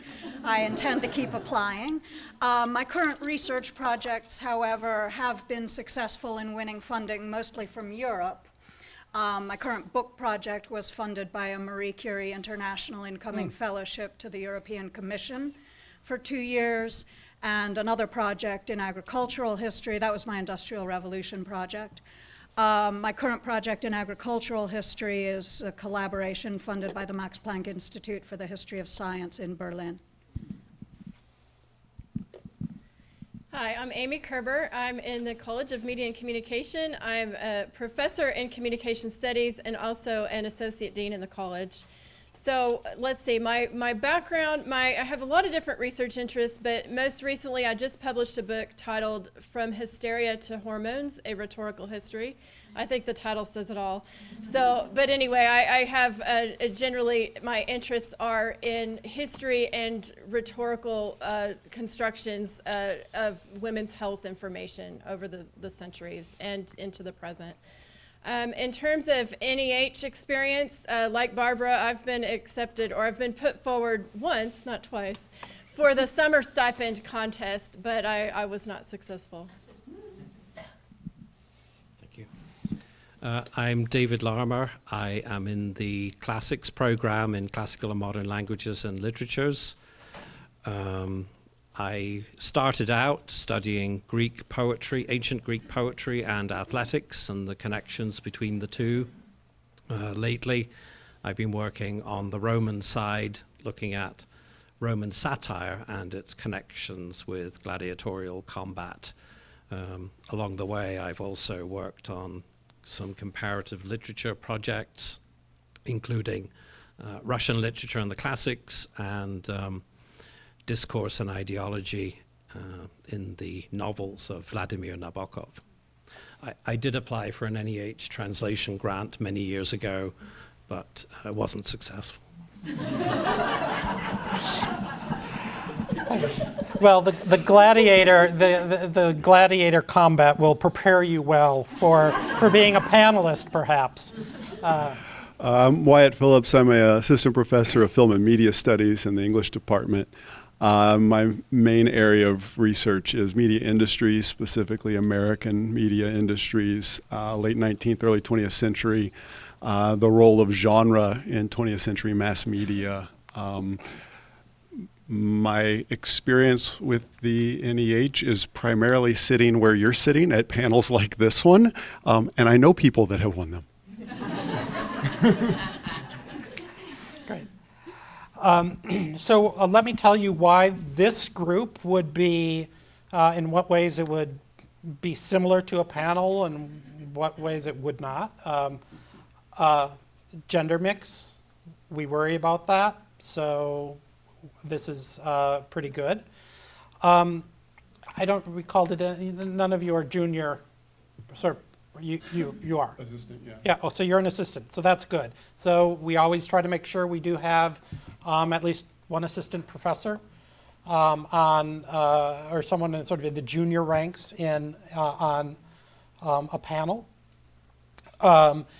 We look for geographic diversity, so it's unlikely, in fact, I'm quite certain that we would never have sort of 4 Texans sitting on a panel together. So we'll try to mix it up. And we have sort of, I don't want to say unofficial quotas internally, but we're very interested in making sure that we're reaching out to every state in the union in a given year and making sure that we have panelists from all institutions, all kinds of institutions. So there again, so we might have on a fellowship panel, we might have an independent scholar, some liberal arts college folks, some R1 type folks. We're also going to look at their graduate training and make sure they're not all products of Duke, so they're not all sort of, they were trained as deconstructionists all, but we want to make sure that we get a mix of people with a mix of interests. And so, but we have a good group today, and so what we're going to do is once we've chosen a panel, and I would love to say it's really easy to choose a panel, but we get more no's than yeses when we ask people. We do pay them, but it's not a huge amount of money. Usually we will bring them to DC, and we will pay, of course, for their trip to DC and the staying, their hotel, per diem while they're there, etc. If you're interested, if you come to the end of this process and you think, gosh, I could be a panelist, I would like that, there is a place to sign up if you go to our website, to sign up to do that, or you could just talk to me before I leave, and I'll make sure that you, that you get roped in. Be careful what you volunteer for, because we will use you.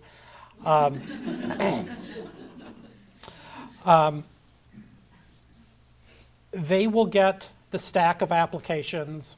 They will get them electronically, but the applications assigned to them for about 4 to 6 weeks ahead of time. They will have an opportunity, and their expectation will be that they will read all the applications. Typically, they read them twice. It's important for you to know that. You have 2 opportunities to talk to these folks when you submit an application. Usually they'll read them all the way through and then go back and actually give them the more thorough reading the second time around. And then they will assign a rating. Across the endowment, the rating scale is fairly straightforward. E, excellent, VG, very good, G, good, SM, some merit, and NC, not competitive. No pluses and minuses, no slash grades, no sitting on the fence. We want clean grades, and I've instructed our panel today of that, and so we will. They will assign a rating, and then using the evaluation criteria, they need to explain why they've assigned the rating they've assigned. Okay? What we are hoping in what we're going for is that we want them to stay consistent within their ratings. So one might be a particularly hard rater, one might be a particularly easy rater. That's fine with us. We can deal with that. What is hard for us is when they're an inconsistent rater. So if they're really hard on one person's work plan, but then they're really easy on another person's work plan, that's what we want to avoid.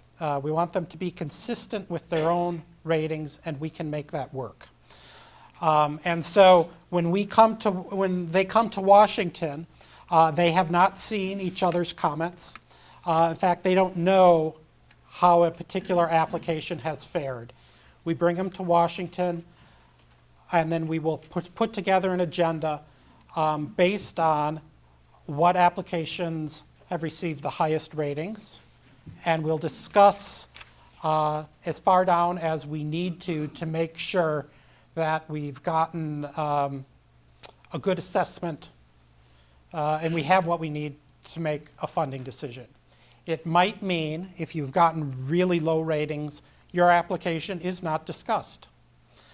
We will, however, make sure that on a panel that they have the opportunity to discuss any application in that stack. So our first thing that we need to do today with our panel is, and I forgot pull out my stuff, is the first thing I'm going to ask our panel to give us their ratings on the 3 applications submitted that we're going to look at. So we have 3 here. Early African American Cinema, Rhetoric and Its Beasts, Animals and Language from Aesop to Erasmus, and Early Modern Nuns in the Spanish Philippines. And so let's just, we'll go right down the group, and I'll ask, let me just make my little chart here. Barbara, Amy, David, Wyatt. Okay, so application number 1 on African American Cinema. Barbara, what did you rate this? You want just the words, just the no rating, depictions. just the See, rating. I'm a fence sitter, I'm an historian. I went, but I trust the committee generally to correct any mistakes I make, but that's not allowed here. I have to just declare, and I'm first. So I go with excellent. Okay. I rated this one very good. Very good. And very good. All right, so then number 2, rhetoric and its beasts. And here, Barbara, we're going to start with you again. We're just going to go right down the line. And yeah. Some merit. Excellent. Some merit. Very good. You can laugh, but this is pretty much how it goes. You know, this is there's nothing unusual about these ratings. The third one is the Philippine nuns application. Very good. Excellent. Good. Some merit. So, I should say, this is the first time I'm using these 3 applications. So I didn't know really what to expect. And so this is very interesting to me. The application that received the highest ratings here overall would be the first one on African American cinema with an E and 3 VGs. The next one would be the Philippine nuns application.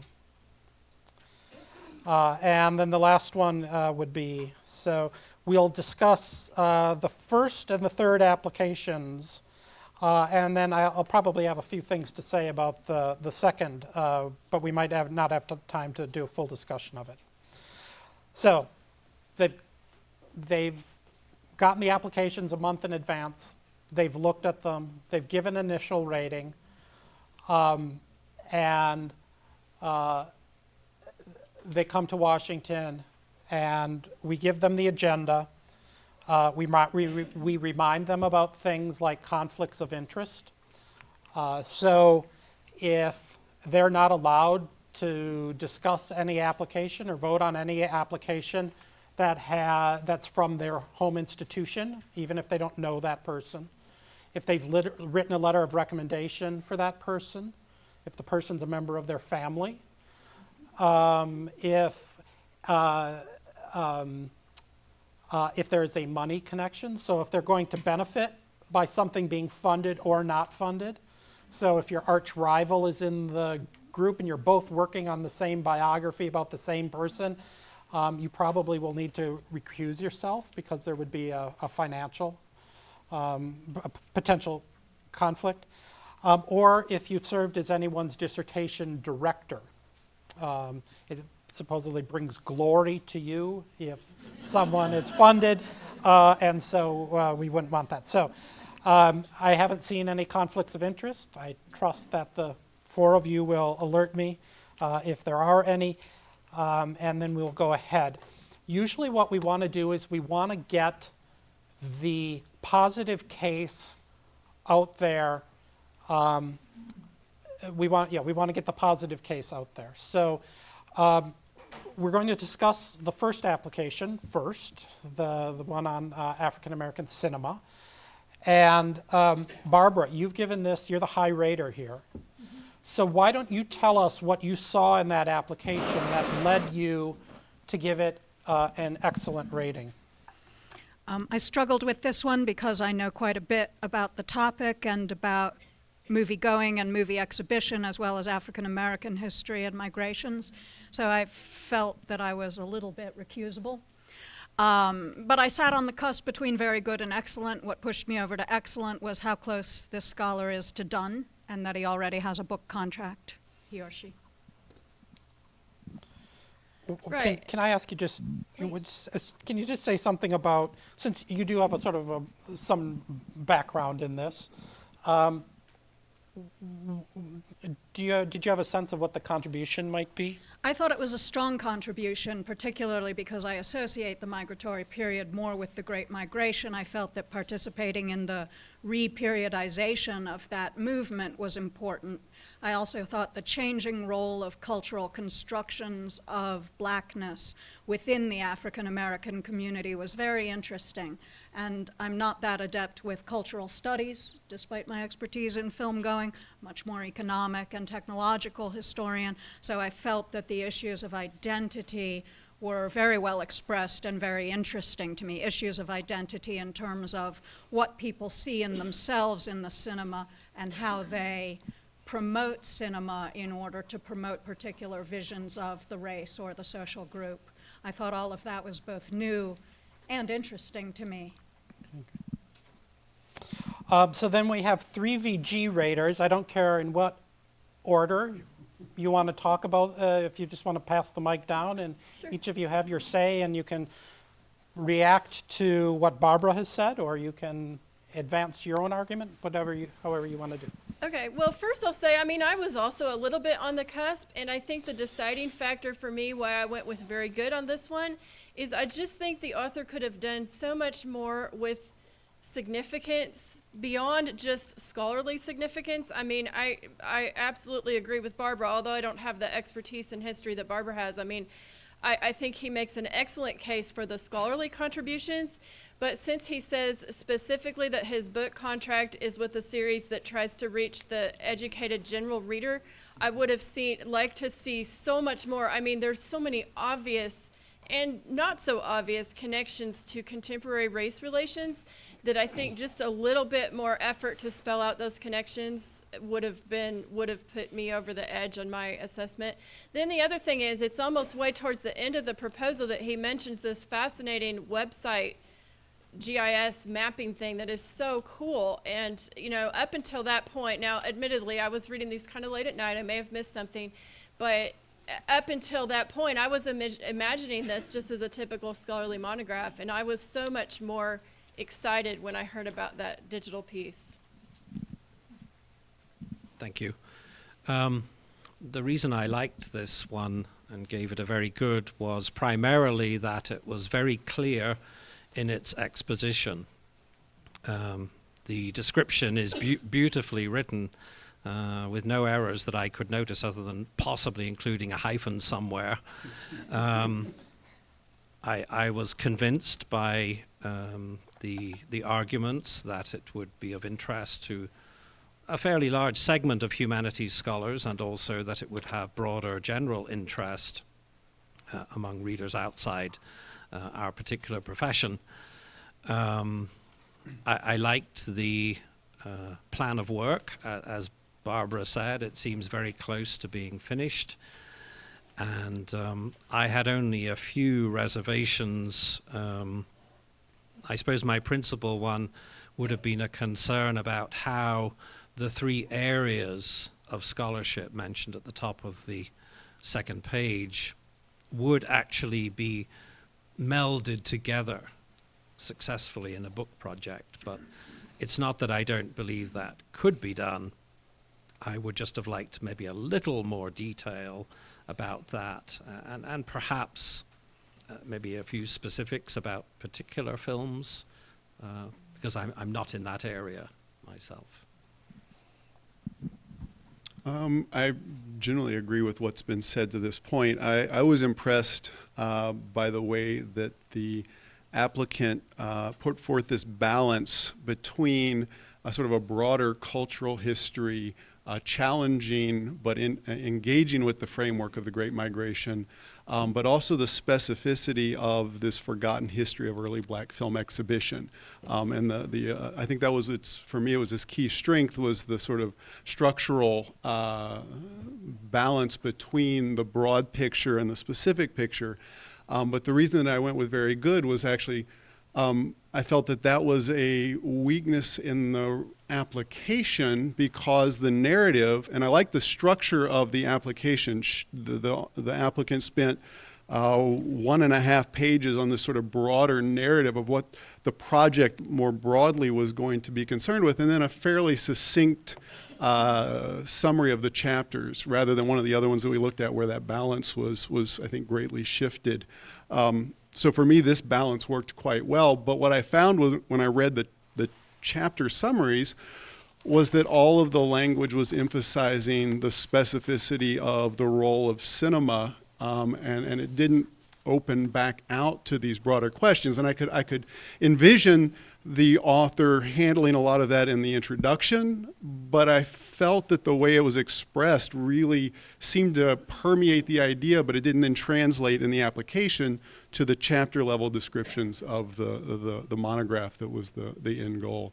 So that was why I marked it very good rather than excellent. So if we go back to the evaluation criteria, so we don't, we don't ask our panelists to say, to give individual ratings on each of the criterion, each criterion. What we heard though is they spent most of the time talking about the intellectual significance of the project, and at NEH, the importance of the project or the significance of the project will almost always be first. We heard them say a little bit, but not much, about the quality of the applicant. That's understandable because we haven't given out the resume here. It's hard to make judgments, although I do have a couple of questions there. We heard them talk about what we call the quality of the conception, definition, organization, description of the project. It's really the quality of the application. Sort of, has the applicant put together something that's readable, clean. If you have typos, that does come back to bite you in the review, and especially in a review where only 1 in 12 applications are being funded. The feasibility of the proposed plan of work, including the soundness of the dissemination and access plans. Here, when we're dealing with books, traditional books, dissemination and access plans might be fairly straightforward, although this project contains the GIS map, so one of my questions would be what is the plan for that? Because she's clearly going to spend some time on the map as part of the project, and the likelihood that the applicant will complete the project, and no one really addressed that, but I think everyone thought she was near enough the end that it was going to work out. So I have 2 questions for the panel, and all I do as the panel chair is sort of pepper them with questions to sort of tease out. I'm interested to know about, is there anything you can tell us about the quality or the promise of quality of the applicant's work? I know you don't have a CV in front of you, but is there anything, because this person is a junior scholar, is this based on a dissertation? And are you content that this is going to go beyond the dissertation, or she'll know how to go beyond the dissertation? Since you. Thank you. I felt that this is a scholar, beginning scholar who's making all the right moves. It did seem to be an adaptation of a dissertation. It also seemed to be well along the process of being larger than a dissertation, though the promise of that may have been more in the GIS maps than in the actual written parts of the project. However, I thought contributor to 2 co-edited collections, 1 article, 2 forthcoming articles is quite promising, frankly. 2 dissertation grants, a teaching award, all that's quite promising. I would have liked to see more conference papers and invited talks, but in general, I just do a lot of that, so I expect it to be a higher number. Yes, I would agree. It is a dissertation, but the author makes a very good case for specifically how they're going to build on the dissertation. And then I think, the fact that the author already has a contract, right? It's a contract, right, with Harvard University Press? I think it said offered, which made it a little bit more cloudy. Okay. These are always the questions about contracts. Okay.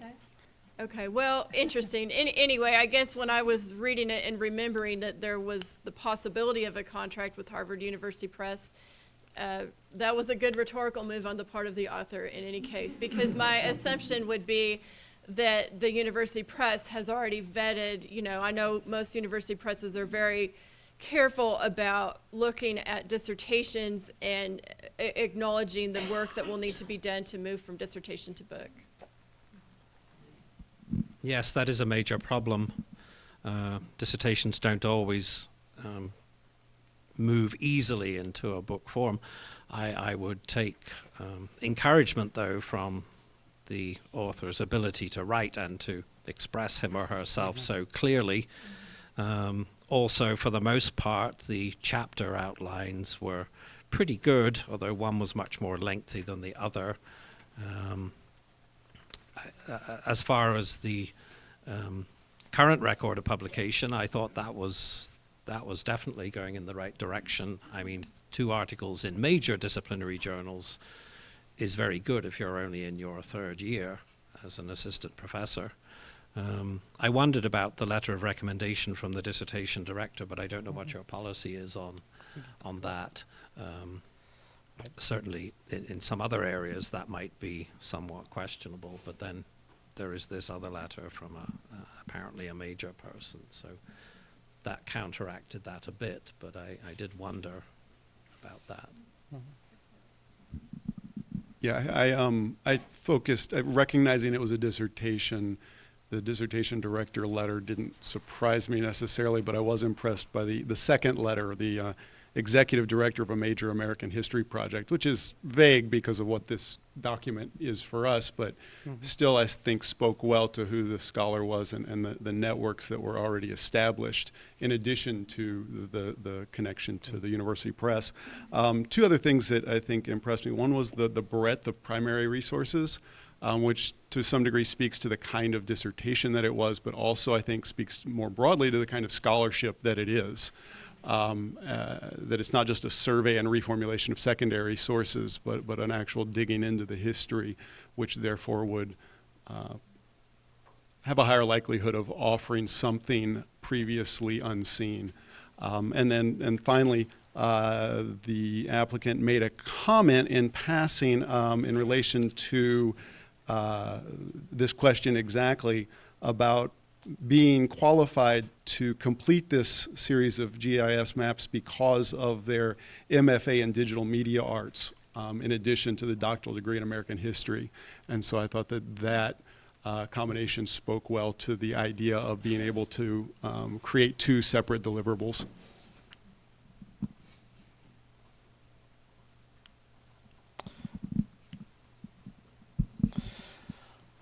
Okay. Anyone out there? So several of you have read it. Are you hearing or not hearing things that you would have brought up, sir?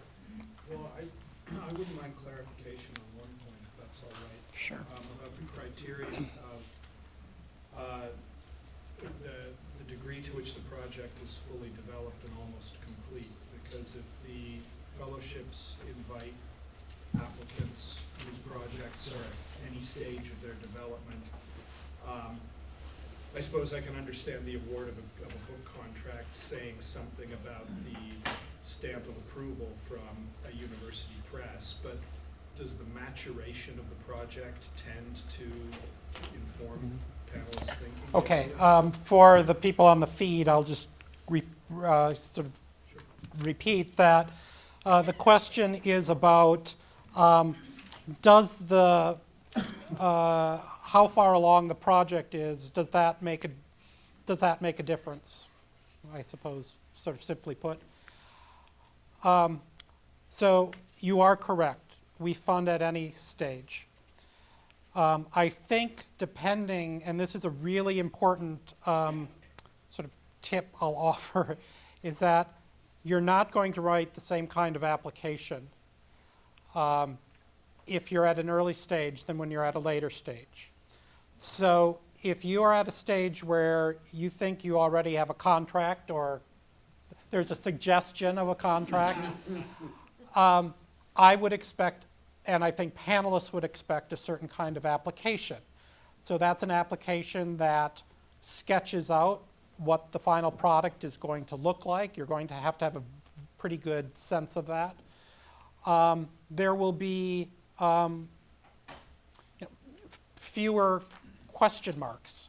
If you're at the beginning stages, you can write an equally successful application, but it will be very different. It will have perhaps research questions or topics where the book will eventually go, but you might not know how the book is going to be arranged. So it's very tempting to think that there is some kind of formula for putting together a good application, but that is really, in fact, not true. It depends on your project, and where you are in the project should dictate the kind of application you write. One of the worst things you can do is, if you're at an early stage, try to make your project, because you think that's what the panelists will want to hear, try to make your project sound like it's at a much later stage. And so we get these all of the time. People saying, you know, I need to get into the archives, and I'm going to produce a book, and chapter 1 will be about this, and chapter 2 will be about this. And they have the whole thing sort of very nice and a very nice, neat chapter outline, and they haven't even done the research yet. And panelists pick up on that all the time.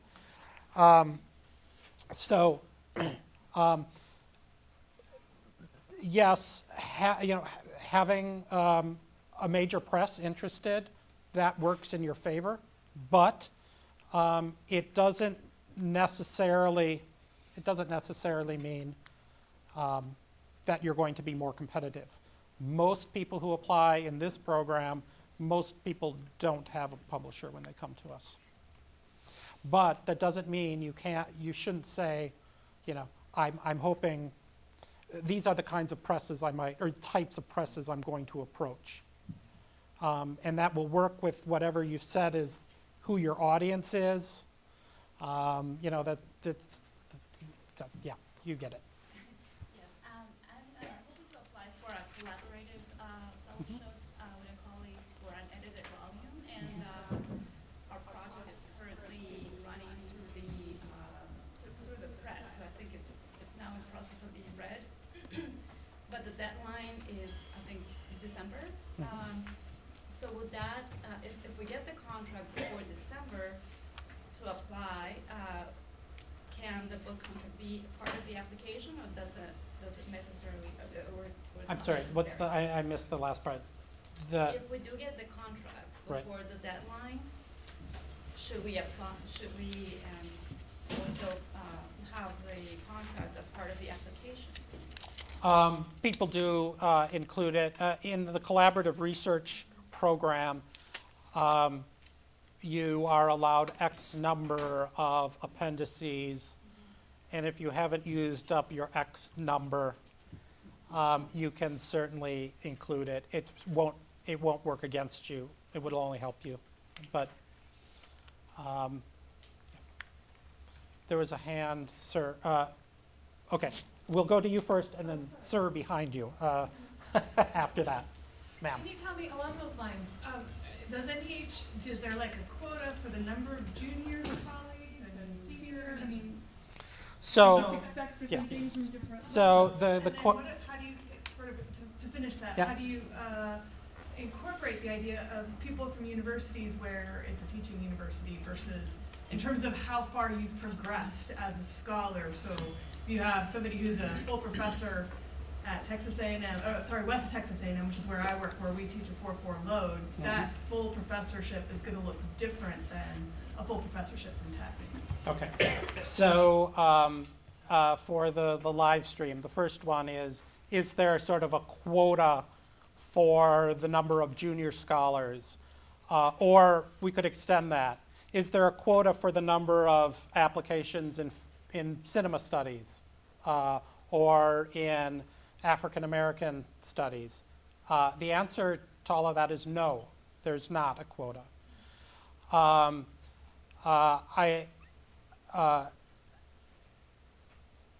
Junior scholars apply in this program between 35 and 40%.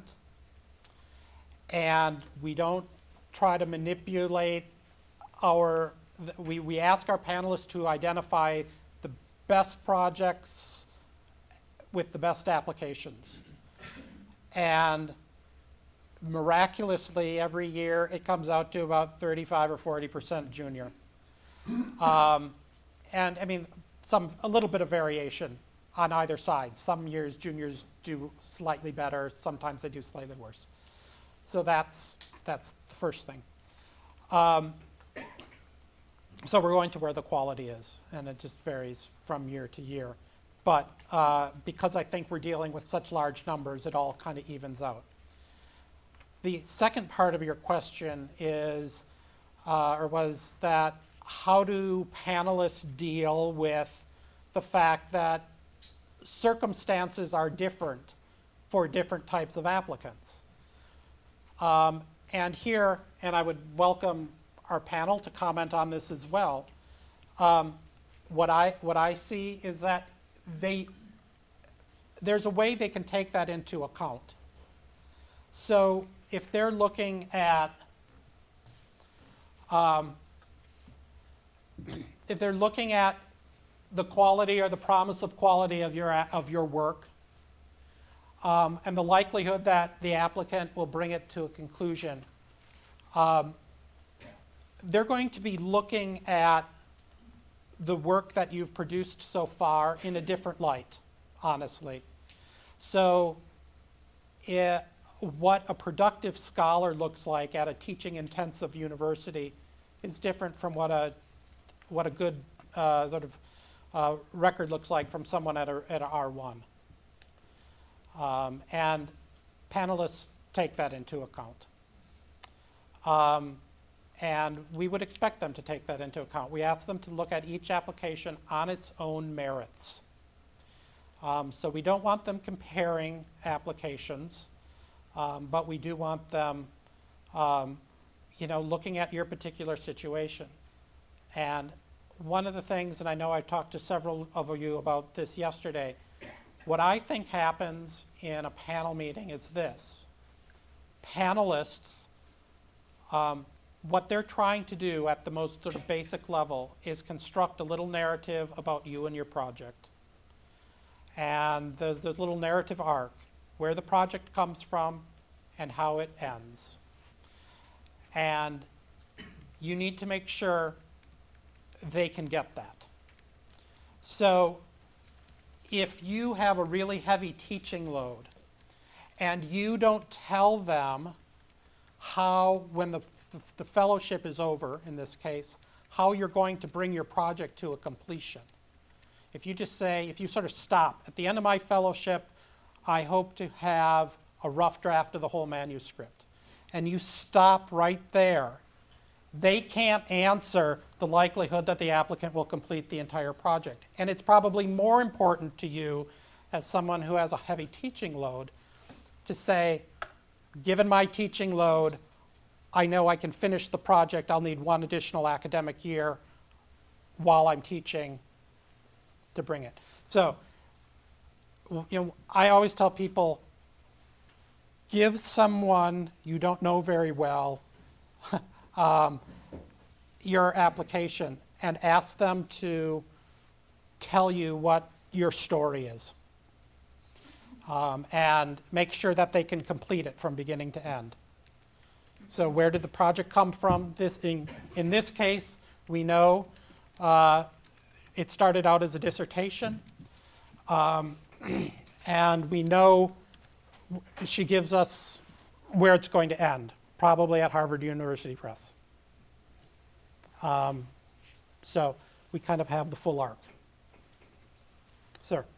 Actually, that answers a large part of my question, and I think because that was sort of my concern a little bit, the same things, but I think it is very interesting that the person who got the highest score seems to be a very junior person who is working with dissertation material, but he or she actually got the highest score in the batch. So I mean, I think that says something.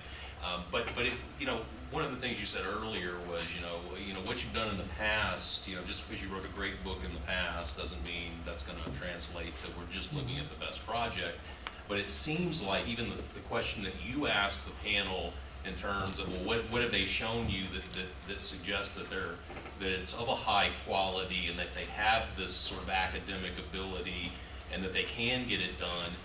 it seems like people who, in their application and in their other material, that if you can kind of document that, yes, I have had 3 great books out, that's going to impact, that seems like a criterion, that a criterion for this. I mean, so it seems to be a little bit of a contradiction maybe, because if you publish 3 or 4 great books and you it's sort of clear in your application, then one, that shows that you complete your work, and it shows that you have a reputation, so your scholarly potential is not really a question.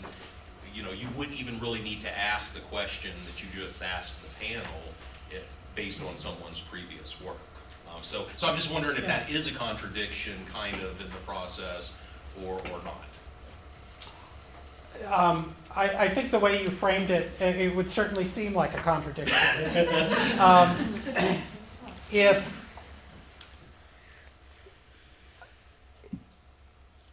That's certainly one piece of the evaluation here.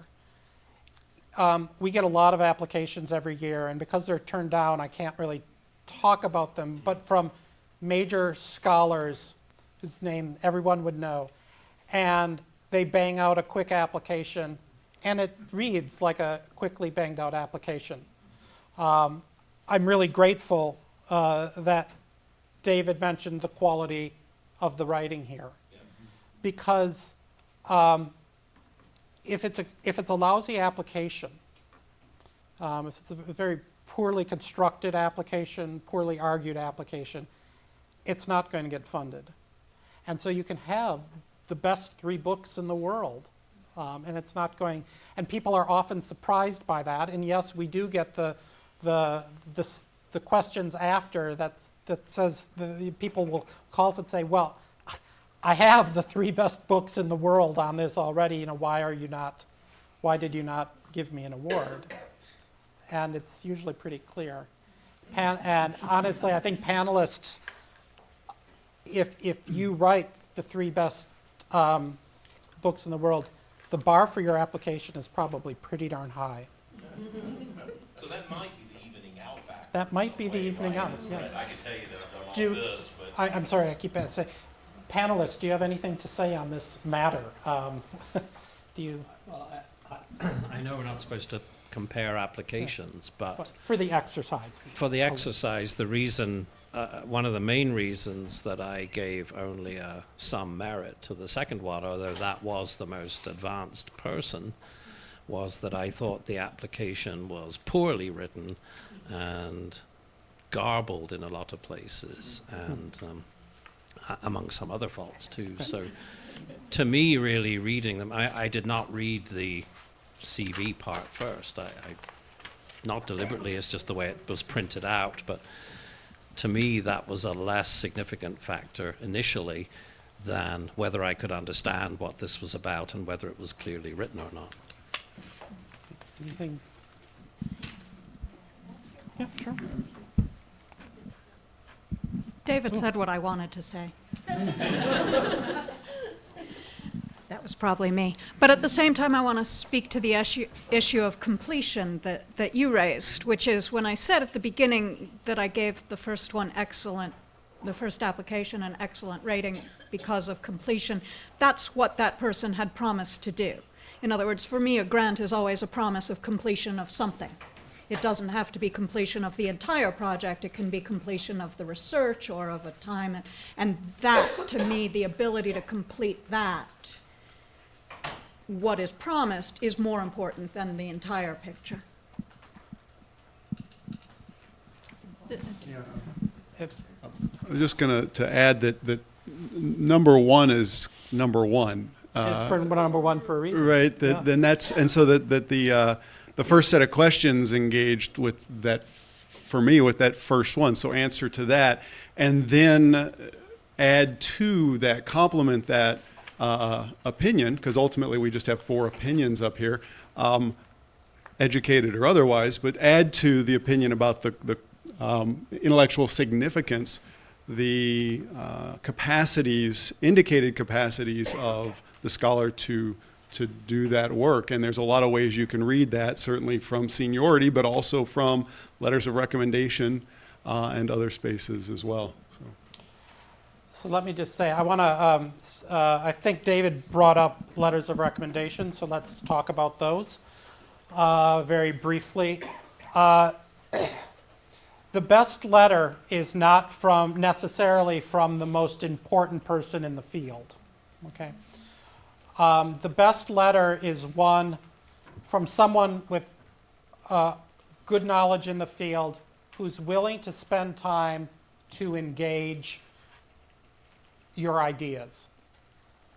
So it's sometimes the biggest names don't have time to really engage with your ideas. So they say, you know, maybe your dissertation director will say, you were, in the top 5%, yes, everyone's in the top 5 or the top 3%, whatever it is. That you do good work, that you will complete the project as specified, all of that. And that's a good letter.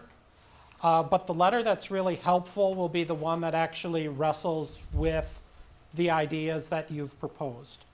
And so that's what you need to go for, is think of that person. If that person happens to be sort of the best person in your field, great. In this case, if you're a junior scholar and you're just out, as this person is or was, having your dissertation director is not a bad thing. Having 2 people from your PhD institution is a bad thing. Panelists do expect to show that you are growing beyond where you were in graduate school. If you are senior or perhaps working on your second book, maybe still a junior scholar, going back to your dissertation director doesn't necessarily make as much sense. And in some cases it might work against you because maybe they don't know as much about the work you're doing now as they knew about your dissertation. So that would be my advice. I would say that it is not out of bounds to ask them to address certain things. When I apply for a grant, I have to say I'm always so grateful that someone will write a letter for me that I hate to ask them to do even more or actually ask them to address certain things in their letter. But I do know there are people who are serial winners of NEH awards and awards at other institutes. And one of the things they have in common is that they almost always give very specific direction to their letter writers. So they'll say, maybe you have a gap in your career that needs to be addressed. You don't want to put that in your application, but a letter writer can put it in. Maybe you want them to talk about how this moves beyond your dissertation. And they could do that. Because remember, the panelists are looking at the application as a whole. And so, it doesn't matter in some ways if they learn from you and your application or from your dissertation director how your current project moves beyond your dissertation, as long as they know that it does. So you can provide some instruction to your letter writers. Yes, ma'am.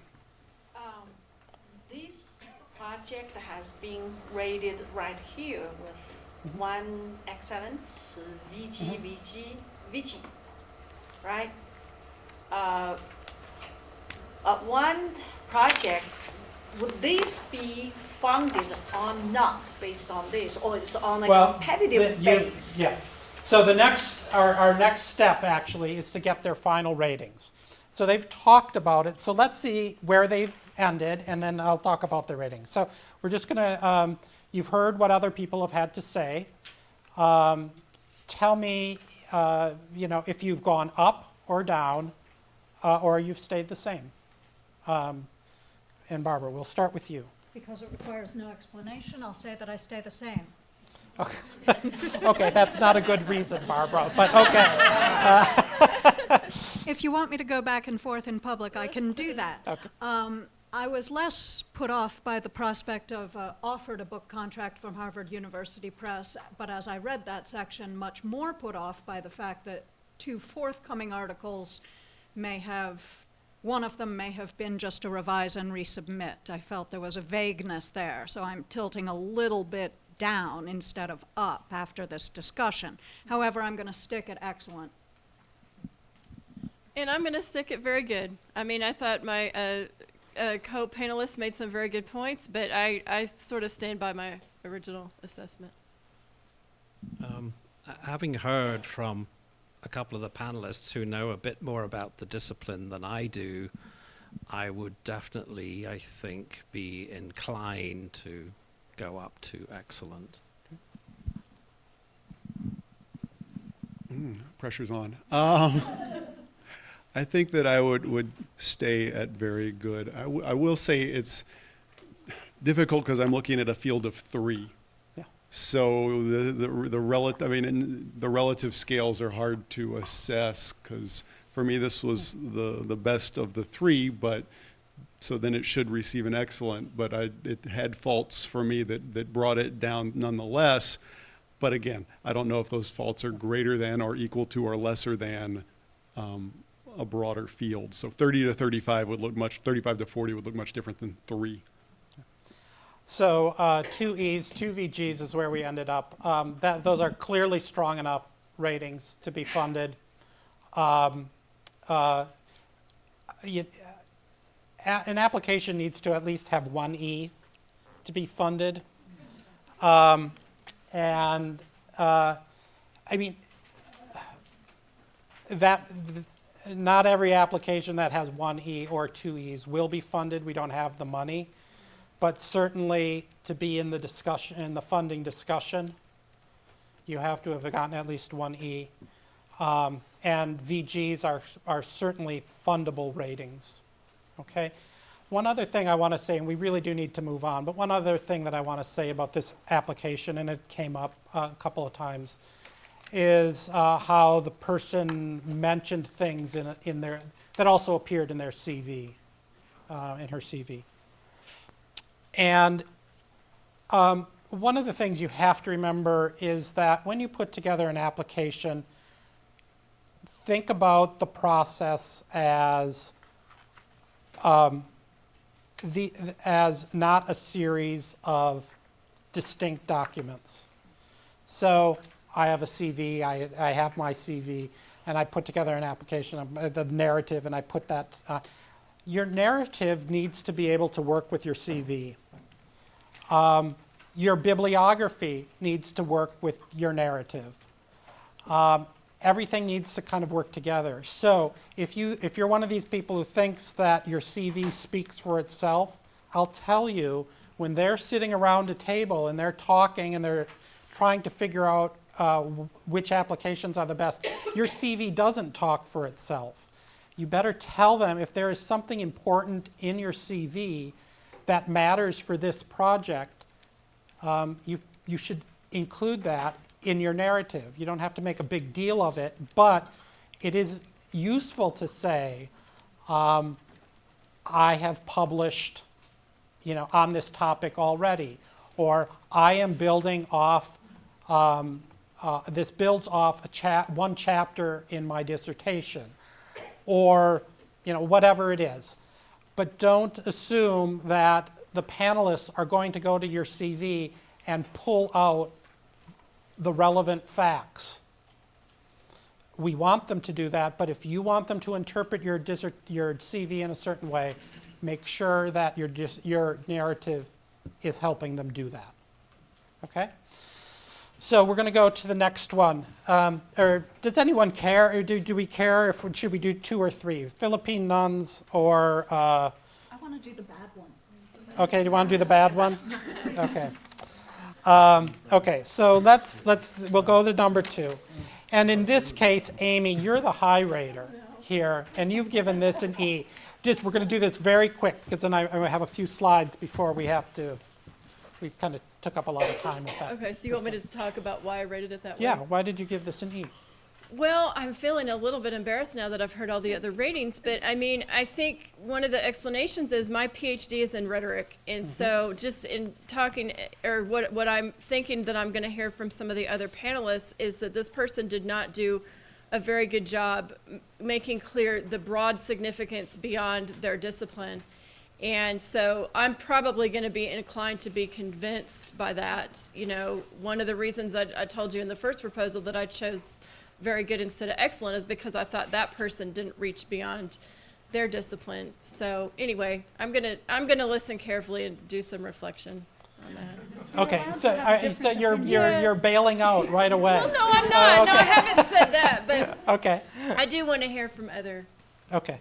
panelists. I'm not In bailing your out. experience as someone who's familiar probably with some of the work in rhetoric, Right. is this unique work? I just unique found and it important? fascinating. I mean, I just found it very fascinating. And I'll admit, too, you know, I might have been sort of swayed by the appeals to credibility and the fact that this person, I mean, even though it was blacked out, you could tell this person had received 2 book awards. I mean, I guess I was kind of banking on their credentials a little bit. And I'll be honest, I just found it fascinating. Okay, so we received, this application received a VG from Wyatt. So you're the next one up, Wyatt, why don't you? And then Barbara and David, you can fight for the microphone after that. I thought that the applicant sort of laid out what I found to be a convincing intellectual history, personal intellectual history of the project, where it was based originally in observations that they had made as a teacher over a course of a number of years, and that promoted a sort of more significant thematic investigation, which then as a result sort of began to formulate the actual organization of the argument. And so as a result, I found that the formulation of the argument had been significantly developed, thought through. I felt that there was a sort of major contribution, although I admittedly know very little of the field, the sort of subject matter of the monograph. But then what was actually more interesting to me was the secondary argument, offering a counter history that emphasized sensation rather than rationality. That I felt was interesting, and it's something that, again, it's not my field, but that seemed to be contributing in a way that almost, again, was greater than the primary subject. The quality of the applicant certainly had an impact on things like likelihood of completion, as did the fact that their timeline seemed very doable, more so than I thought the other 2 applicants. Maybe too doable, but that wasn't something I felt inclined to question. Yeah, I think I can leave it at there. The one thing that brought it back for me was the target audience seemed quite narrow, and that was never directly addressed. And so I felt that was a weakness of the application. Did you see how he put together the little arc of the narrative from the very beginning of the class all the way to the end? I think that every panelist does that. Okay. I would agree that there's a lot of potentially interesting material in here, but the methodology to me resembled sort of going along a salad bar and picking things from here, there, and everywhere, and simply throwing it into the mix. When you look particularly in particular at things like the leap from Lucian, who's a 2nd century CE Greek author, to Michael Psellos, and sort of try to argue that there's a clear line of influence and continuation here, that there really isn't. And I was disturbed by the sort of elision of different periods of time and different genres, merely in order to sort of throw together an interesting sort of mishmash of ideas. some of the language struck me as sort of strange and difficult to follow. You know, follow your instincts by pushing beyond existing doxa, and to ultimately cultivate their animal sides, the animal roots of Western humanism. Animals repeatedly helped theorists. To me, that sounded as if animals were actually in the room helping the theorists do this. And then the contribution, well, what is the main contribution to be? Is it, for example, as it says towards the end, towards an understanding of the development of animal rights discourse, or is it something else? And I really thought that this was poorly put together and disorganized, and that made me concerned about what the final book might look like. I can't resist. I also thought that the topic was fascinating. I loved the idea of putting the animals back into this construction of rhetoric in the ancient world and its application on into the medieval period. I also hit upon and very much enjoyed the transition from logos to sensation, the sense of quickness, the sense of, I don't know, it felt more cultural history than the classics with which I am more familiar. No offense, David. I also felt it was incomprehensible, garbled, I think David said. I felt paragraphs 2 and 3, I couldn't follow at all. I'm surprised to discover that the author is this far along on the project and has no idea really how it's going to look at the end or what it's going to claim.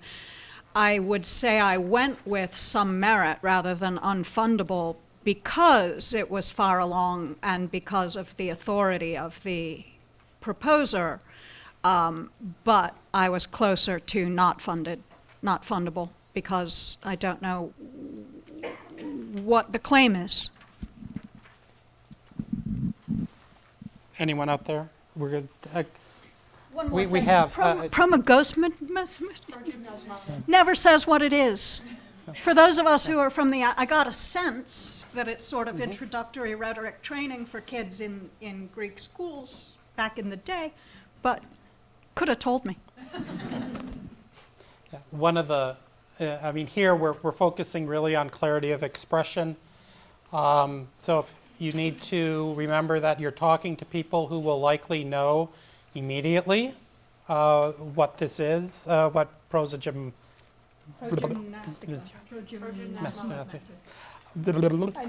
what that is, and so and then you will have some people who don't. So you need to be aware. You need to be very aware of your language, and you don't want to dumb down your topic, but you do need to speak clearly, especially if you're working on very theoretical work. You need to be very aware of your own rhetoric in your application, and make sure that you're. Now, this would probably have gone to a rhetoric panel, and they probably would have known, and so there is a little bit of sort of disciplinary forgiveness, perhaps, that might have occurred. I'll go here, and then I want to keep going because I don't want to, because I think this question is probably too direct, but anyway, I'm going to ask it. Was this project funded? I will tell you that later. That's my punchline later. So the question was, was this funded? And I will tell you that later. So, okay, right here. Yeah, I kind of have a different opinion about the second proposal. The panelists said that this is not a good application, but I feel like when it comes to structure of the application, such as clear subheading includes a message and organization principles and computer skills and access, workplace. It clearly shows how she or he understands what he or she is going to do, and also shows the feasibility of the project. So because when it comes to the narrative and all those other related issues, every panelist has their own opinion and taste. But aside from that, I think what's more important when it comes to the application review process is probably the organization of the application. Obviously, the quality of the project matters, but at the same time, I think the ways in which we organize what we are going to do matters very importantly. So the question is, or the observation is that the organization of an application matters. And that is absolutely right. And so we actually, in our guidelines, suggest a sort of structure. And some people take that suggestion and some people don't, in part because what works to describe your project might not work with the structure we provide. And so you really do need to think very clearly about how to best present your application and present your project. That said, there are certain things you always need to do. You always need to give an argument for significance. You always need to provide a timeline and a work plan. These things, as a reader, I like subheadings. They work for me. You don't have to use them. But imagine, panelists sitting around a table talking about your application, and one says, well, I really like the work plan. Someone else looks at their comment and says, well, I hate the work plan. And so what they do is they pull out your application and they start paging through it looking for, make it as easy for them to read and find the information, i.e. the evaluation criteria, that they need to make their assessment. So for me, that comes with subheads. I've seen excellent applications without subheads, but they all include the same kind of information. If you don't want to use subheads, some people choose not to, but when they say, when it comes to the work plan, for example, they'll bold the words work plan within a paragraph, so it's easily found. There are other kinds of tricks, other ways of doing it. I one time sort of kept, this is very unofficial, and it breaks down almost half and half on people who use subheads and people who don't. So, all right. We won't take final grades on this because we haven't really talked about it enough.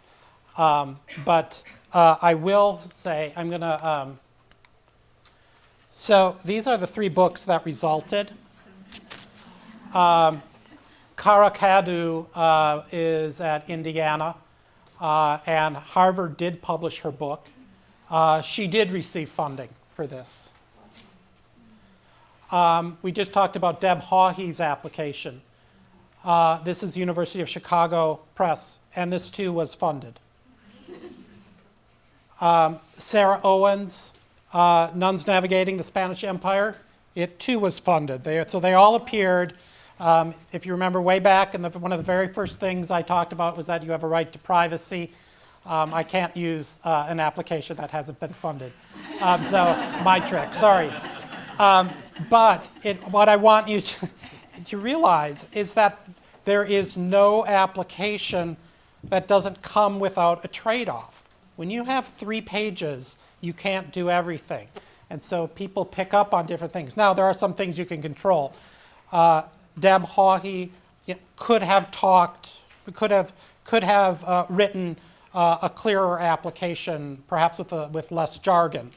That's a trade-off. Karakadu, we didn't talk too much about her work plan, but it's not very detailed compared to the other ones. And other ones in the application, the panelists in that case stumbled over, well, does she have a good work plan? And we didn't talk too much about the nuns navigating the Spanish Empire. But there, I thought she could have done more to connect up her CV and her to sort of finish the arc of her story, the story. But I did want, so they all were funded, and I hope I hope your reaction is, if they can be funded, certainly I can be too, because that is indeed one of the lessons I hope you take away from this. It's a trade-off in every application. You need to figure out what works best for your project, and remember, don't be the one and done kind of person. Most people who apply to NEH apply once, they get rejected, they feel personally hurt, and they don't come back. Those people who do come back do get funded at a much higher rate. So I want to thank all of our panelists for doing the work for us. You were great, and I really appreciate it. Thank you very much. Before we end, I'm just going to have a few slides here, just some reminders for when you're putting together your application. Remember to prepare early, because if one of the things you might have noticed here is, for example, if you want to go on sabbatical in this coming September, and you want funding for this coming September, if you've waited until just now to look for funding, chances are there aren't many opportunities for you anymore to find funding. So it takes time. So most of our grant cycles are sort of 7 to 8 months, so plan accordingly. Make your case. We've just talked all about that. Remember your audience. Remember who's going to be reading. Think of that panelist experience of reading your application with 35 other applications, so make it easy for them. And remember, some of them will know your work and your area, and some won't. And so you're going to have to talk to both groups. These don't have much of a budget. But a lot of the applications will require you to put together a budget. We give you all the information you're going to need in the application, but you can certainly talk to us. That's sort of a big stumbling block. However, if we get an application and you've included things in your budgets that we can't fund, that doesn't determine if an application is funded or not. We ask panelists to focus on your good ideas, tell us which applications are the most meritorious, and then we will work with you after to get your budgets in order. Okay? Pay attention to details, proofread, all of that stuff, which we've already talked about here. And then if you're funded or not, remember, one of the first things, I think all of our notification is now done by email. As soon as you get it, if it's good news or bad news, hit the reply button and say, I want my reviewer comments. And then in fellowships, 1,200 applicants, we'll have 1,100 will ask for comments. So you might have to wait 4 or 5 weeks to get them, but they are on the way. And then make sure you resubmit. So that brings us to the end. Any last minute questions, comments? Okay, then I'm going to turn it over to Dorothy. So we have a saying in theater that 95% of brilliant directing is in the casting.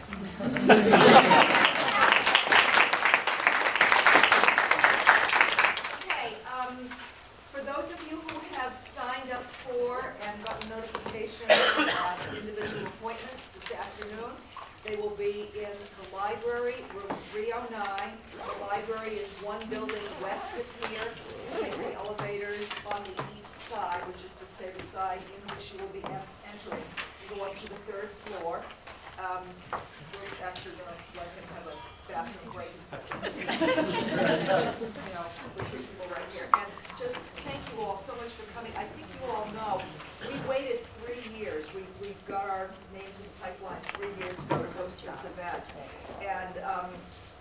I personally could not be happier with both sides of the auditorium, so thanks.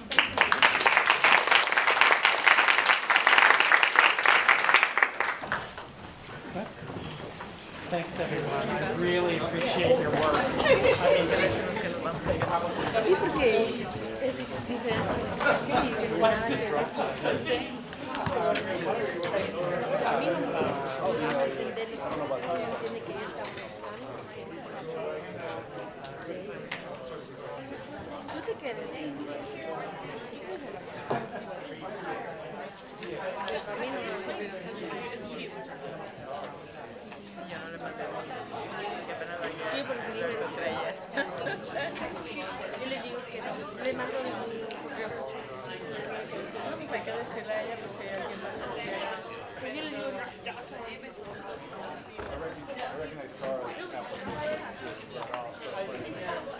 But that was okay, because I don't know her well. I met her at a conference several years ago.